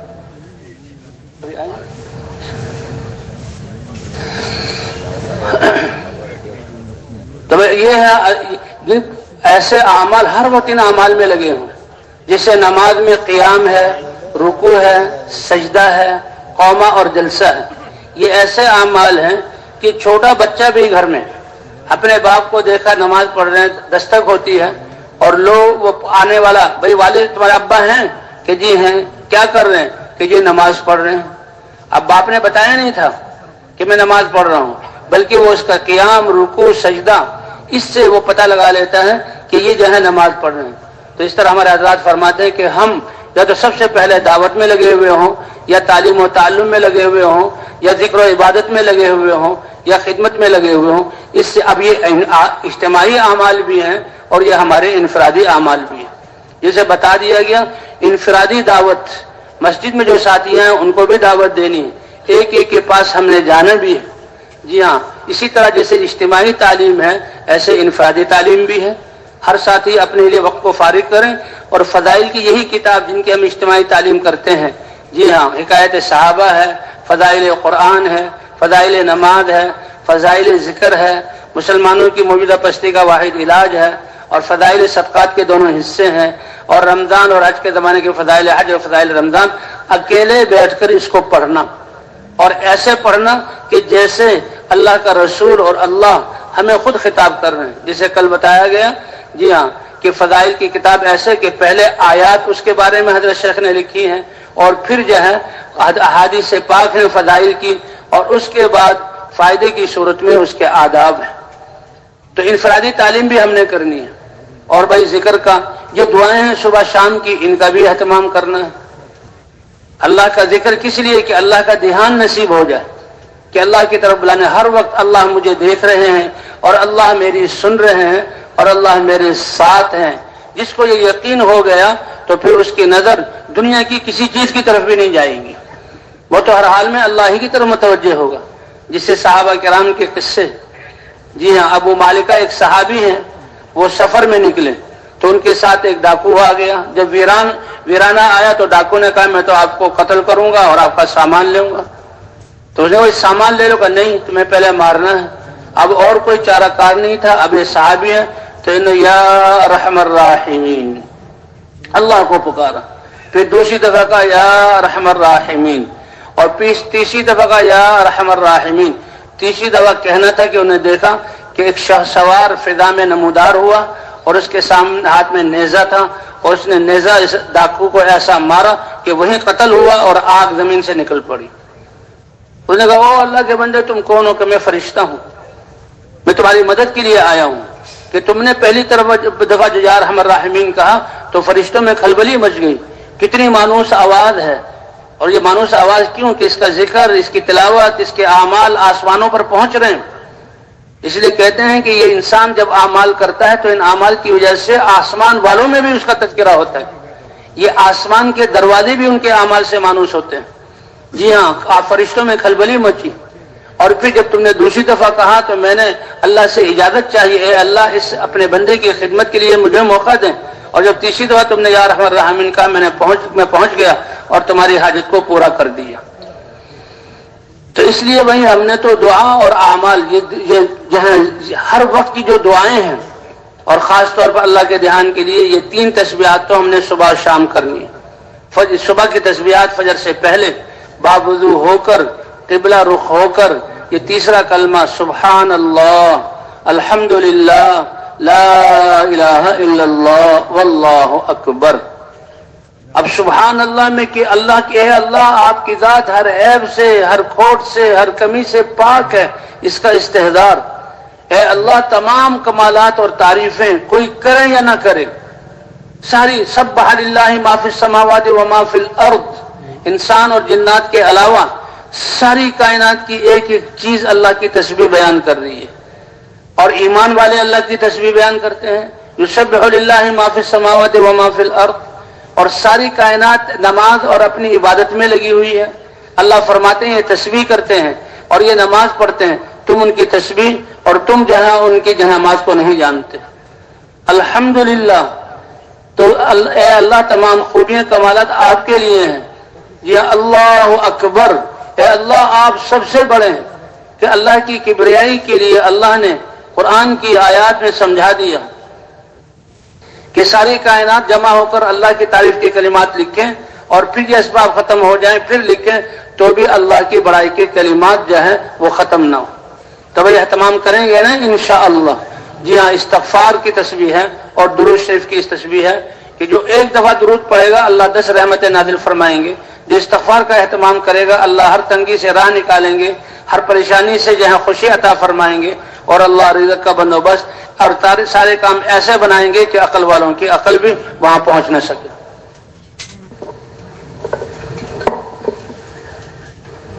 ہلو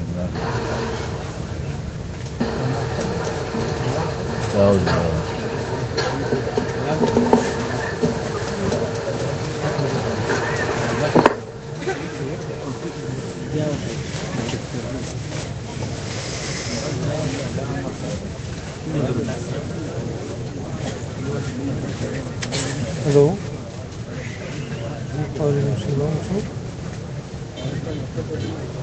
نہ مونږ بیان نه څه خبره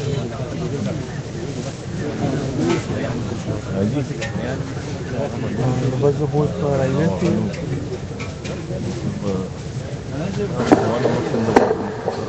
بل نمبر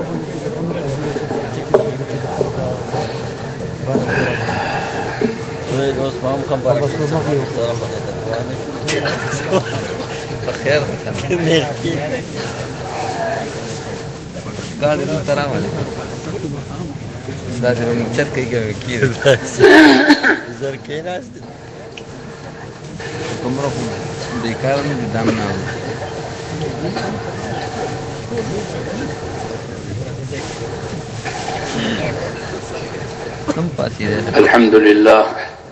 الحمد لله نحمده ونستعينه ونستغفره ونؤمن به ونتوكل عليه ونعوذ بالله